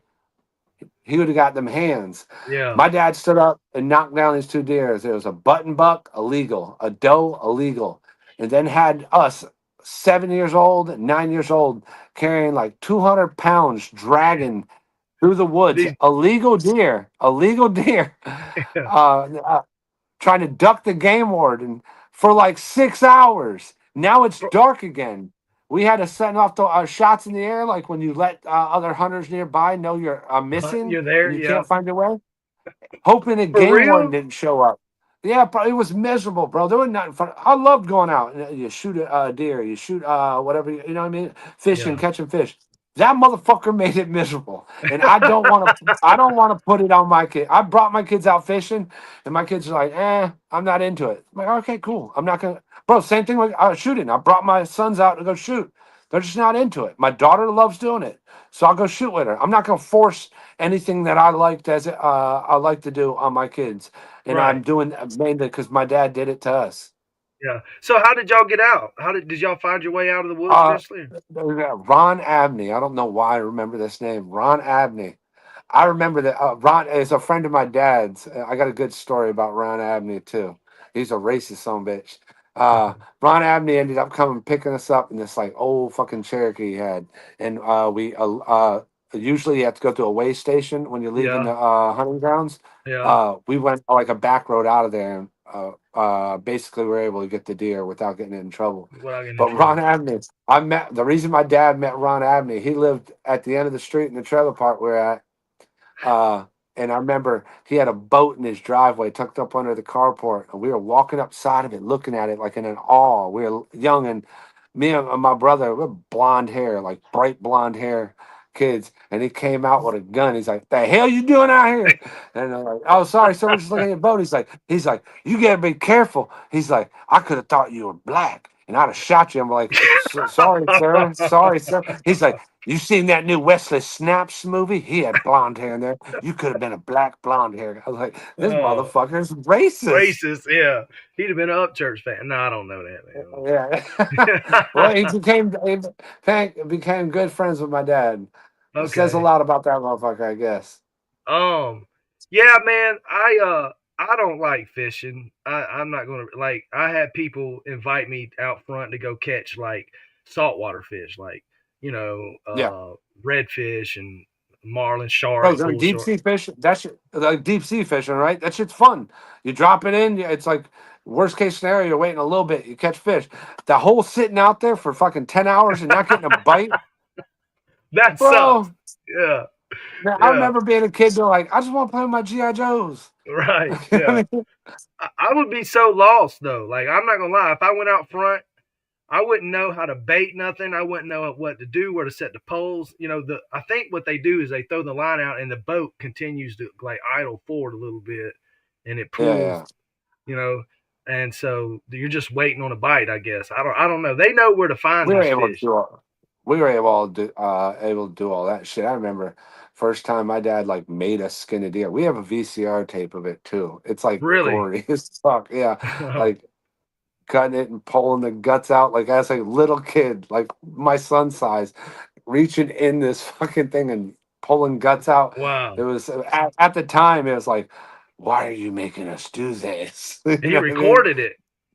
Oh yeah, oh bro, when my dad got a VCR, he was fucking he was recording everything, bro. And the best part is watching back. If I ever get a VCR player, I could look back on it and be like, "Yep, he's exactly what I remember." Like in the Yeah. like birthdays, going out on vacations.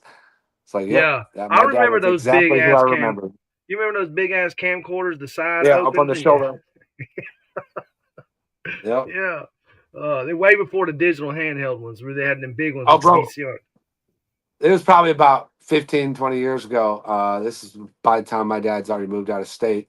We came across the tapes, and I remember there's a place called Adventure Islands. It's like a water park, and my dad's like filming us, like in the water, the little Uh, kid pool, and he's filming us, and then you see the camera just go and follow girls. My dad was a pervert. yeah, man, Hey, that shout would out be to my fun. dad. Yeah. Well, I imagine those tapes. If you got the VCR tapes transferred to digital and was like, I don't know, DVD, and then maybe upload them. I don't know how that works. But if you was to watch those tapes, would you watch them? Yeah, absolutely. I don't even know if I could find them now. Like, this was so long ago. My mom used to have a lot of VHS tapes, and Yeah, I with the remember it was just family. by random.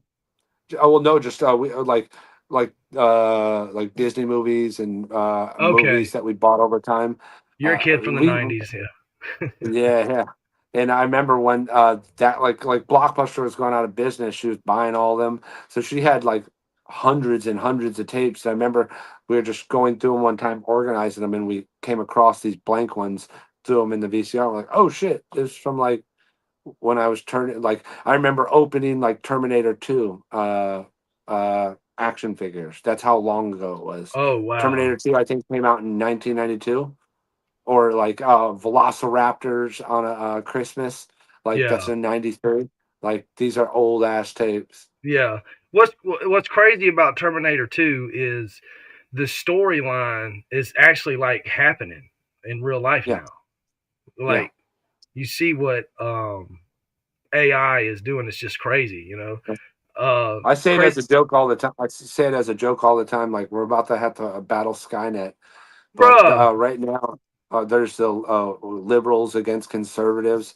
It's not going Yeah. to be any of that. It's going to end up being a technology versus humans. Probably that, and that's what Terminator 2 was. And Yeah, what's crazy is, you know, you can't win. You can't defeat the technology. You know, you can't defeat it. How can you yeah. compete against AI? Well, I don't know. They come out with AI. You got these AI rappers now, and I'm listening to some of them, and I'm like, Yeah. I could do better than that. No, bro. Man, low key. I think next to Upchurch, I got the most disses written about me. This maybe me and Adam, and a lot of them were AI. But there's a lot of like just random rappers I never heard of that wrote diss tracks against me. I will say this: probably That's some of the awesome. best disses towards me were AI. Really. And I'm not even like saying that to be a dickhead. There were some that I was like, "Oh, that's fire," but But it's it's AI AI. though. Yeah. Yeah, it's AI. Yeah. Yeah, I mean, you know, that's cool. I'm hearing now that some artists are using aspects of AI in the studio to write songs, and Mm. that's cool. You know, Yeah. DJs are using AI to create them an intro song for the DJ when he starts before any artist comes out. You know, I get that, Yeah. but it's like I like me. I told my chat, I tell Bloodhound Nation this all the time. If you put me and Upchurch in the same room and you take Mhm. away the electricity, just take away all the Yeah. electricity and just give us a guitar, he doesn't stand a chance against Bloodhound. I love I've original. seen you play. I've seen Yeah. him noodle around on the guitar. Like, and I'm not a guitar expert, but I've seen you play, and you are very very talented on your guitar. Not to glaze you on your own podcast, No. but Yeah. I've seen him noodle around on it, and I don't. Yeah, I don't think What? that's even a complimentary for you to compare yourself to. Just 'cause I know he's a big artist, but like I don't think he's a guitar player like that. Like I think I could play guitar as good as him, and I'm god awful. Yeah. Well, I mean, he boasts about it though. Sometimes, like, why don't y'all learn how to play the guitar? How about you learn before Why you don't tell? you? The fuck? Yeah. But I here recently have noticed, and tell me if you see it this way. Like in the '90s, in the early 2000s, and in the early '90s when we started to see rap beef, it was like that helped push the genre. That helped sales. Like when rappers were beefing in the back in the day, that pushed sale. That like now they have a whole genre drill rap. Like that's all they do is just beef, and it's Yeah. like there's no talent. It's doing it now. It's doing it now. Whether there's some people that don't like what happened in January, that they think it's bad for the genre, it's that or Right. whatever. It 100% helped it. Adam, in one day put up his album for pre-order and had seven. No, it was eight total. He keeps saying seven, but one of the songs, the single version and the album version. So eight songs total in the top 100, and then in the top 20 the next day in We're one day. all eight. Like and all eight songs, two of them were the Wow. same song. One was the album version, the other one was a single in the top 20. So like this beef does help. It's helping the people who capitalize on it, which the term capitalize sounds like, oh, you're just trying to ride the wave or cloud chase. No, we're just doing what we were doing before all this started happening. But the Yeah. problem is you've got one person just hollering at the top of the moon, Yeah. and then they're like waiting for someone to respond, and that one person isn't responding. He responded in January, and your Yeah. response was lackluster. So now he moved on and continued to do what he was doing. Same thing everyone else has. And what happens is these people are just like waiting, like, oh, are they going to say something else? They're going to say something else.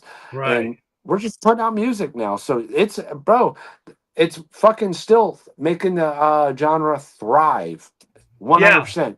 Certain people feel a type of way about it. And I think a lot of that falls under the umbrella of it's just not something they're used to or they don't do themselves. But it's not hurting the genre. The genre is not divided at all. You don't think so? There's no. Think about it. Okay, we're going by the fans, or Yeah, are the we going by fans. the artist? Let's Okay, the start. Let's fan. go by the No, fans because first. I have thousands of Creek Squad fans. Yeah. Thousands, thousands. Yeah. Sorry, There's up no church. there's no division. The people that if look, I'll say this to you.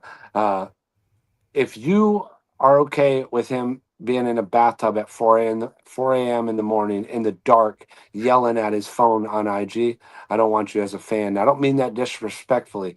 I just don't want you as a fan. I think if you think that's okay, I don't want to have a conversation with you at the merch table at a show. I think you're going to be Oh, weird. I'm sorry. That's not trying to be mean. I just don't want you as a fan. So there's no division. Y'all could continue to support that. That's cool. You think that's normal for a man? uh, What are we doing here? What are we doing here? I don't Okay, know. that's not yelling at the phone at the top of your lungs the next day on live and then angry at we don't know what because there's never a decisive thing he's yelling at. No. And then the next day being like reading a comment going, someone said they were talking about you. Why aren't you mad? Oh, I'm not mad. Why would I get mad? This is just the internet. Like, Bro, you was just bro, mad at 4 o'clock in the morning. bro, just we talking. You just fucking had a meltdown with the Mountain Dew. Like, you know what I mean? So here's the thing: there's no division. I've worked with over 15 or 16 different artists this year, doing songs. And I'm not asking a penny from it. I'm just like, I met them. I like their music. They seem like good people. Let's do a record. Boom. And I tell them all too. 90% of them end up giving me a split, but I don't want to split. Keep it. Do whatever you can with Really? the records. You make money off it. Awesome. Yeah, because you know why? Uh, I've seen people do it for me. Like, yo, I don't want to split. There you go. That's your record. Okay. You know what I mean? So I want to be able to do the same thing. And everyone's working with each other. There's 3 rappers that are not. And one no one even heard of for 7 years. He was like doing some random shit up wherever state he's from. The other guy's writing memoirs to his idol. You know what I mean? There's Yeah. 3 rappers that are. There's no division. Okay. It's like this. Okay, you go there, and we'll just continue.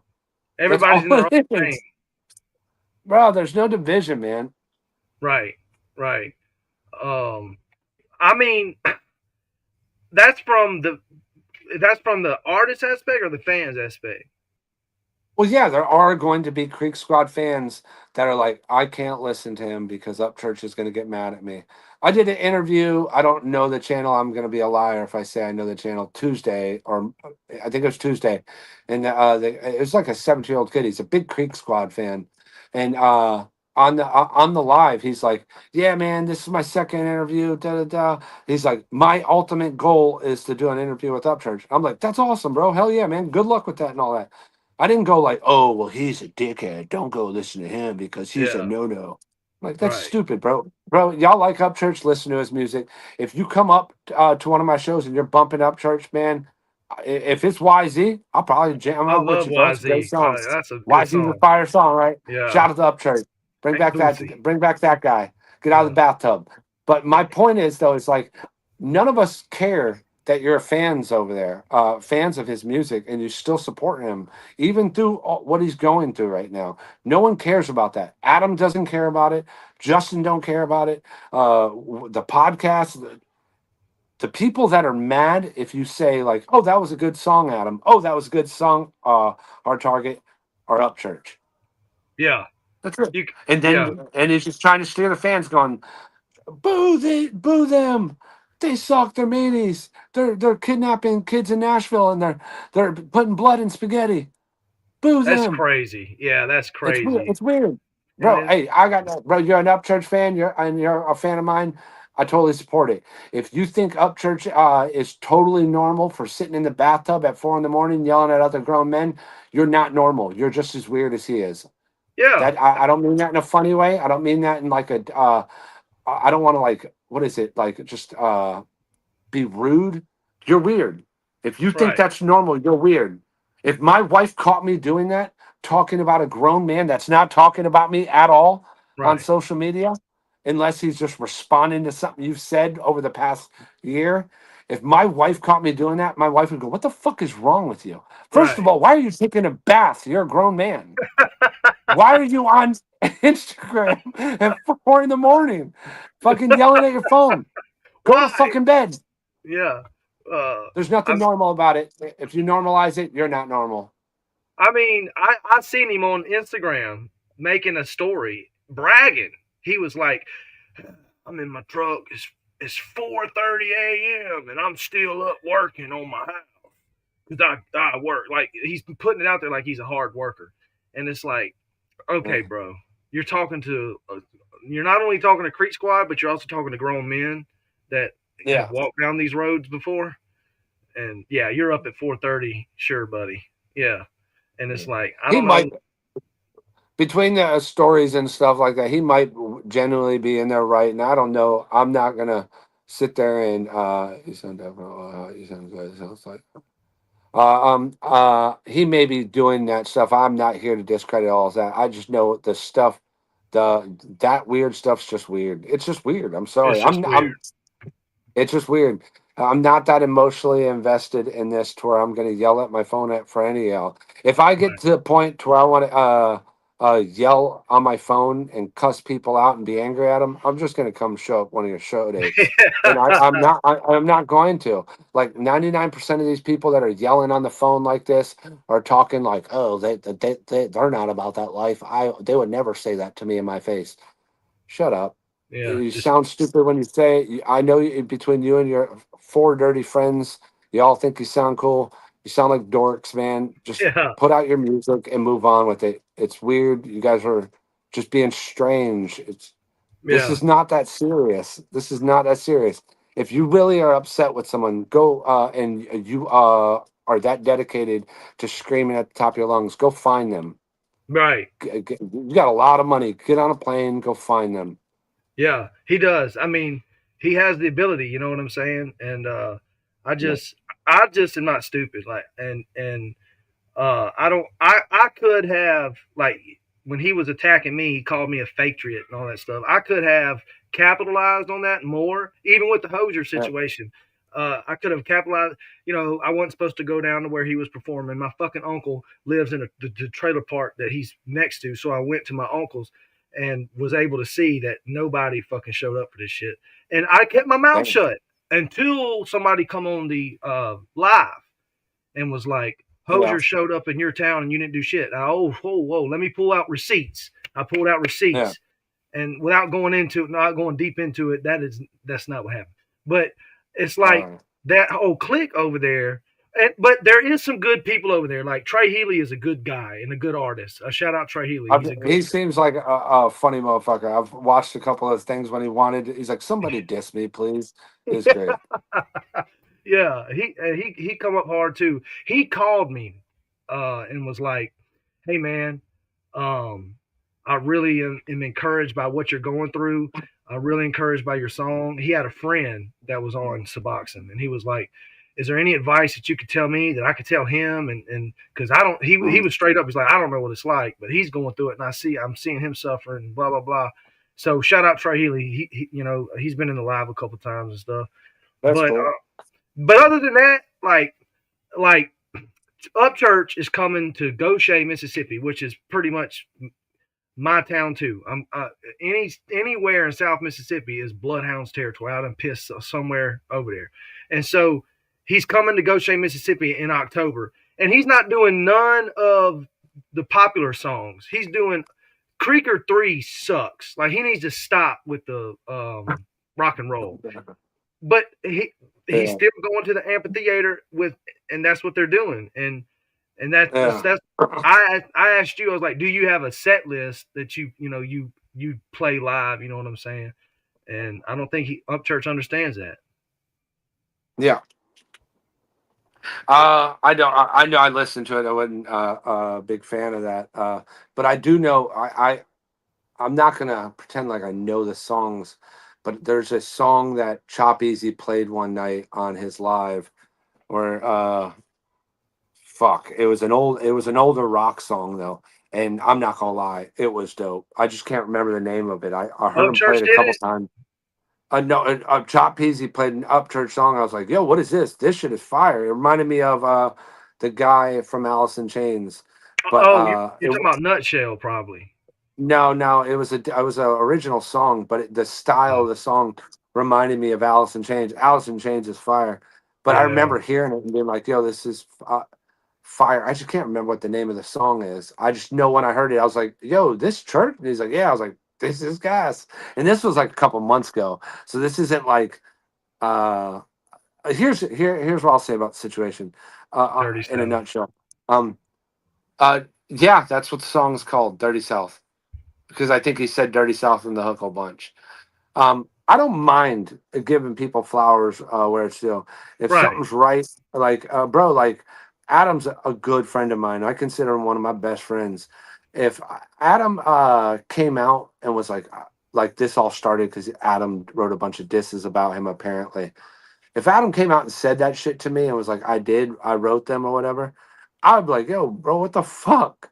Then Yeah. there's a reason behind this. Go talk to the dude and like tell him it was whatever the reason was. I'd have no problem saying that.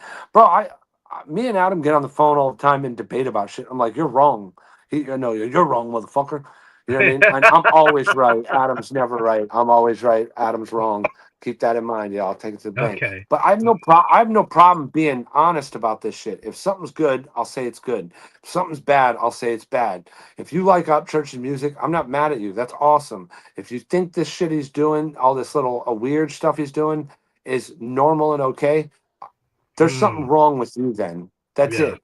Now, Creaker 3, maybe I'm wrong. It wasn't good to me though. It No. wasn't good to me. I'm not mad if you think it's good. If you're like it's good, you have no idea. You might like it. I may be wrong. My personal thoughts wasn't very good. I've heard Right. songs he's done that have been good, and I'll say when they're good. Wasn't that good? You know what I mean? I The didn't whole think Black album. Denim. They put out a song called Black Denim. I didn't think that was bad. I don't think it was great, but I didn't think that was bad at all. Like it wasn't whack. Like Creaker 3 was whack. Whack. Black Denim.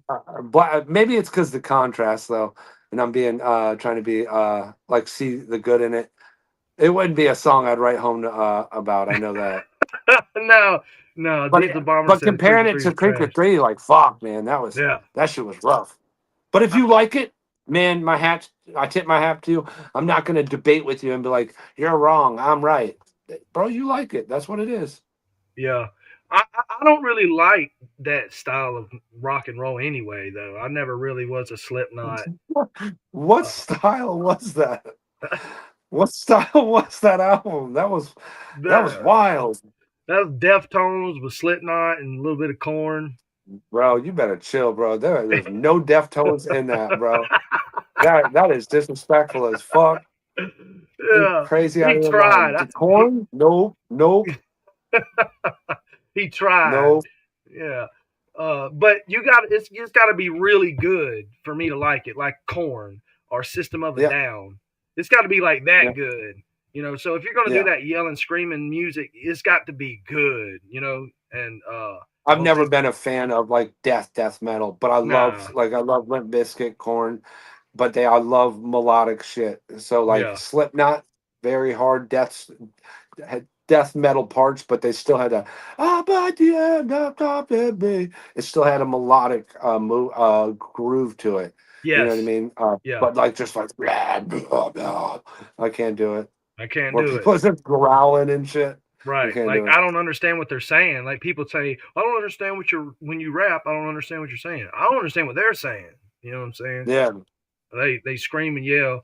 Uh, but the guitar, I do like some of the guitar stuff they do, and the drum stuff they do is like amazing. But when it comes to the screaming and yelling, I don't know why Upchurch thinks that he can do this. I think he's trying to cover every genre in his career. Maybe that is why. Well, he technically can. Okay, I'll play devil's advocate. See, I'm playing devil's advocate for you. He can. That not death. The Dirty South song was, I guess, a rock song that sounded good. But also, you got to think though, man. Like, you've got to have people around you that are going to be like, nope, do that again. All right, try it again this way. All right, now harmonize it this way. And then go in there and melodyne your vocals, tune them correctly. If you're slightly stretching note too much and you're kind of going off beat, because let's just be real, man. That was the song called. It was like, it's like called like uh, Dandy Fields, and it's like Huckleberries or and something. It's some like soft song. He's like sitting going sharp and flat on several of the notes. He's dragging the notes out too long. The timing's off on him. And the song had its potential to be potentially good if it was engineered correctly.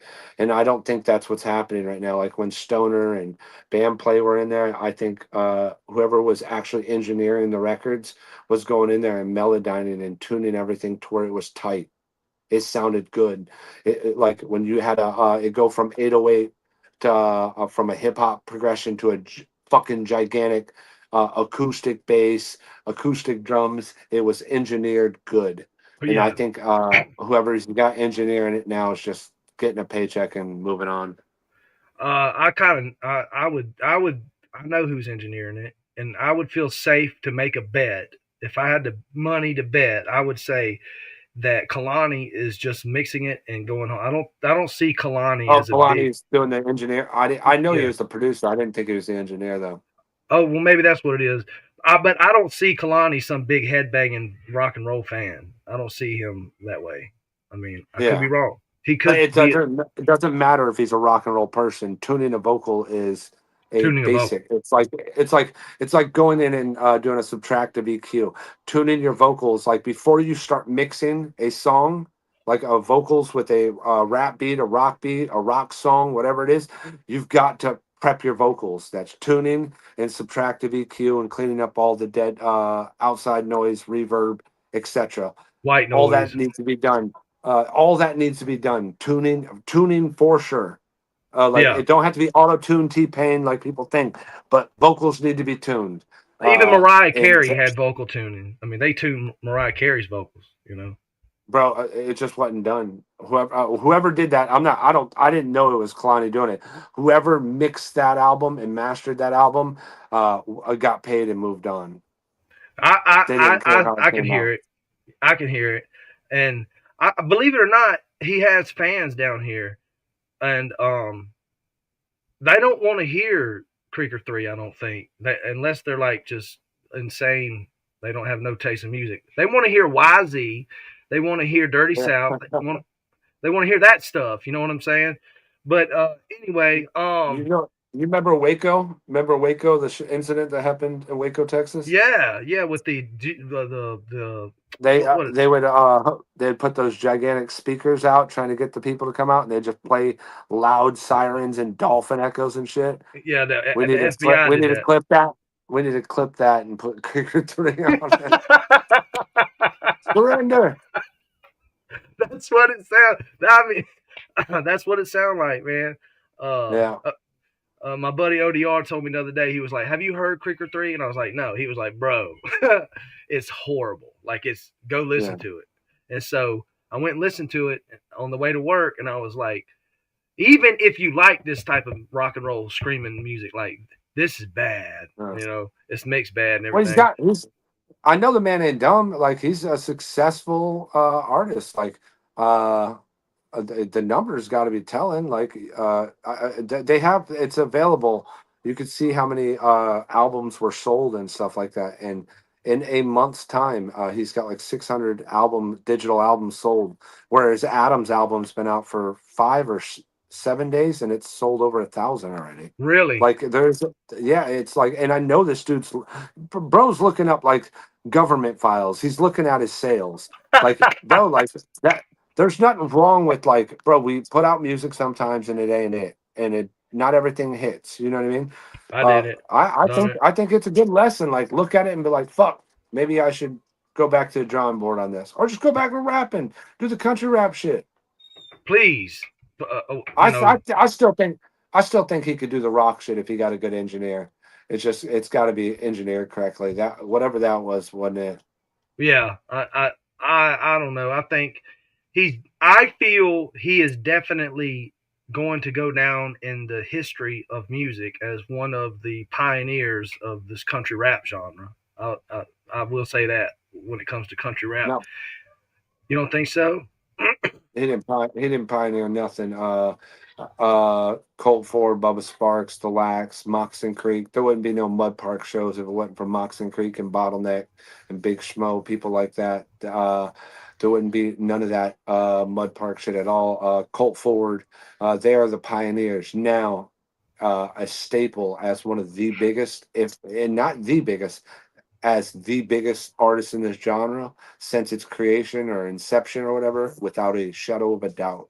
It's like what he's got, like 2 billion all-time streams. Is that what it But is? yeah, but other people, I believe Adam's at like 1.2 or 1.3 billion.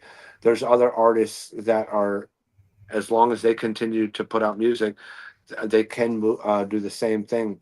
But what he did in such a short amount of time, uh, you can't help but tip your hat to it. It's very commendable. It doesn't matter if this person helped him or any of that stuff. It's very commendable. The way he's acting now is very shameful, though. Yeah, You it should is.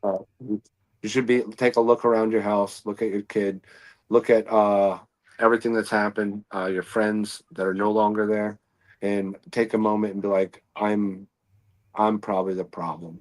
How? Okay, so that would be a come to Jesus moment for him. That Yeah, everyone needs one of those. everyone needs one of those. Unfortunately, it happens to some of us at bad times, like when you're at the bottom. When you're at the, do you think that's what it's going to take for Upchurch? Do you think he's going to have to hit rock bottom before, like, I do you know, think? I know, I know. I always when people talk about this stuff, I compare it to my sister. My sister is, praise the Lord, been about 8, 9 months sober, not by her own accord, but because she was locked up. Right. I gave up. I keep in mind, I love my sister, so this is different. But I gave up on praying that my sister would get sober, and Really? I prayed. Stopped praying that she'd get sober. I started praying to God, get her locked up. Please, Oh, Lord, lock her up. Please, Lord, lock her up. Please, Lord, lock her up. And then she did. She got locked up. And praise the Lord, she's sober right now. When she comes out, I'm gonna have her move in with me. I'm gonna cut her off from all our old friends. No social media, no none of that. Uh, everyone's got to find their own come to Jesus moment. yep. Everyone's rock bottom is defined differently. My sister lost her kids, all her kids. She lost her kid's father. He passed away from a drug overdose. Oh, Uh, wow. Everything. She had a kid right before she went to jail. That kid was taken away. The guy that she had the kid with went off to prison. The guy she currently is married to, he went off to prison. Everyone's rock bottom is different. My rock bottom might be, fuck, I'm getting evicted. Some people's Yeah, rock that's a bottom is rock bottom. dark. Yeah, like but some people's rock bottoms are a lot darker. And hopefully, like hopefully, God willing, it ain't like that. You know what I mean? I Yeah, don't know the guy. I've never met him. I don't have no friendship or nothing, but I don't wish bad on no one. I would love to see Adam punch him. I think that's fair. I think that's a fair trade-off. You talk this much shit, you turn the book in the Geneva Convention, Adam clocks you. Fair trade-off. But I wish no harm on him. I don't think anyone should, lose their life, so to speak, over yeah. this shit. Hopefully he finds his own whatever come to Jesus moment it is. If not, I don't know him like that to care enough. Well, And I know that sounds cold, but I don't wish nothing bad on you, boss. yeah.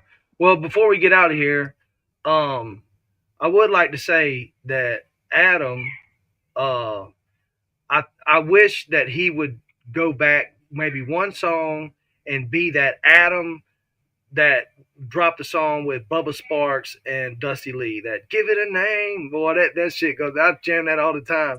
And that street rapper, like he's got it in him to be that grit rapper. You know what I'm saying? And I hope check out his new album, man. I don't want to be one of those people. I don't want to be like these other podcast panels that like glaze a guy. But I'm very proud to call that motherfucker my friend. That album was good, bro. There's a couple songs on there that I'm genuinely jealous that are not my songs. Yeah. And he's got some fucking punch you in the face shit, and he's got some beautifully written songs. I don't know what song you're talking about. We'll give it a name to know if that's what it is. But I'm sure there's something for everyone on that motherfucker. Okay. Yeah. If not, fucking flood his comment section and tell him he sucks. No, it's way better than Creeker 3. You say it's way better than Creeker 3. Yeah. But no, he was saying not too long ago, he went live and he was like, he don't know how, at the time it was Rebels. He was like, he don't know how Rebels is going to do because, and I feel this way sometimes too. It's like, do we go to gangster sometimes? Do we go to country sometimes? Like finding that sweet spot, you know what I'm saying, is what he was talking about. No, I totally agree. I think he's like how I am or any other artist. Like we have these songs that are special to us, and like Ice Cold Lake, man. I love that song. My daughter starred in the video. I'm like beyond proud of how that video came out. It's I think it's one of my best videos, if not the best video I've ever put out to date. The best song with a message put out today. Maybe not the best song. Maybe it sucks. I don't know. Maybe I'm being biased because it's mine, and it's underperforming. I get on there and talk some shit and say, on the first day God said it's gotta be light, repent from my sins. I start dissing some fucking rapper. They're like, yes, down with the king. You know what I mean? And they love the shit out of it. They'll share the shit out of that.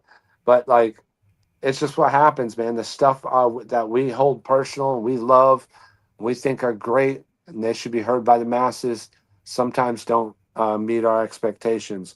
But I'm used to not meeting my expectations. Yeah, you kind of adapt as an artist. Yeah, been here before. Yeah. So your daughter was in the video, or was she also in the song? No, she's the girl that plays the if you haven't seen the video, when you do go watch it, there's a storyline, and she's the girl in the video, and she did an incredible job. That's what I read a comment from a fan on Instagram. They was like, "Oh, she did a great job." So I was thinking she was in the song, but she's in the video. No, my daughter will only sing in self-defense. She can't sing. Yeah, man.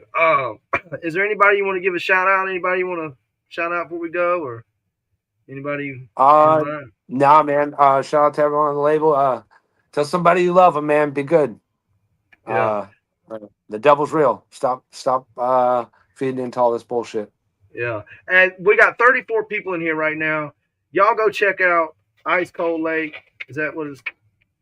Yeah, Ice Cold Lake, Smoke, and Get Out My Yard. Y'all got to go check that out, man. This is my guy, Hard Target. I'm Ryan. He's Ryan. And that's just crazy that Upchurch is too. I appreciate you coming on, man. Look, this means like so much for you to come on, bro. And so not a problem, man. Yeah, I appreciate it. I'll let you get back to your family though. Shout out Hard Target, y'all. Nothing but love, man. All right, man. God bless you, brother. I had fun. All right, brother.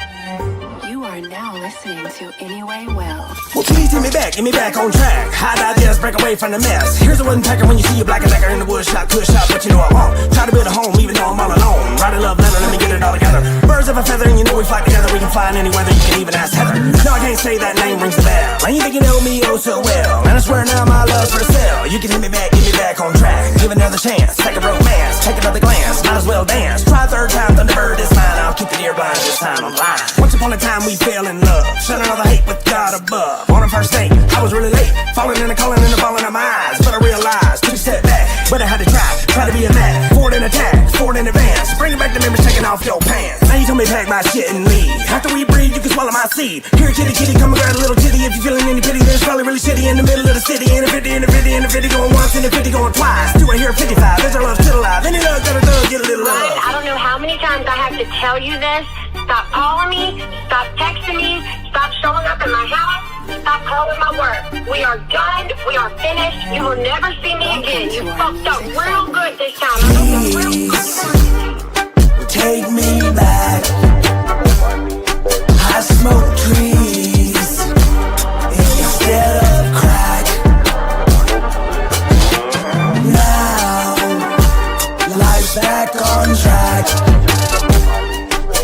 So please take me back. Well, live a fairy tale that you know so well. Cold running tail, don't worry about the smell. Smelling the regret, don't worry yet, cause it wants you back. Backing in the shacking up, do it again. We can be friends. Packing like a Machiavelli, backing in the back of 7 itty bitty city. Working for the nitty gritty, you my little bitty hilly billy. Please come back, buy a diamond ring, other weird things, lady of my dreams. Even though we'll take it slow, just move real fast and forget the past. I'll kiss your ass and lick your crotch for the 5th of scotch and a big black yacht for my number one thought. Find forgiveness deep within. Now let's rewind and start again. Please take me back. I smoke trees instead of crack. Now life's back on track. So please take me back.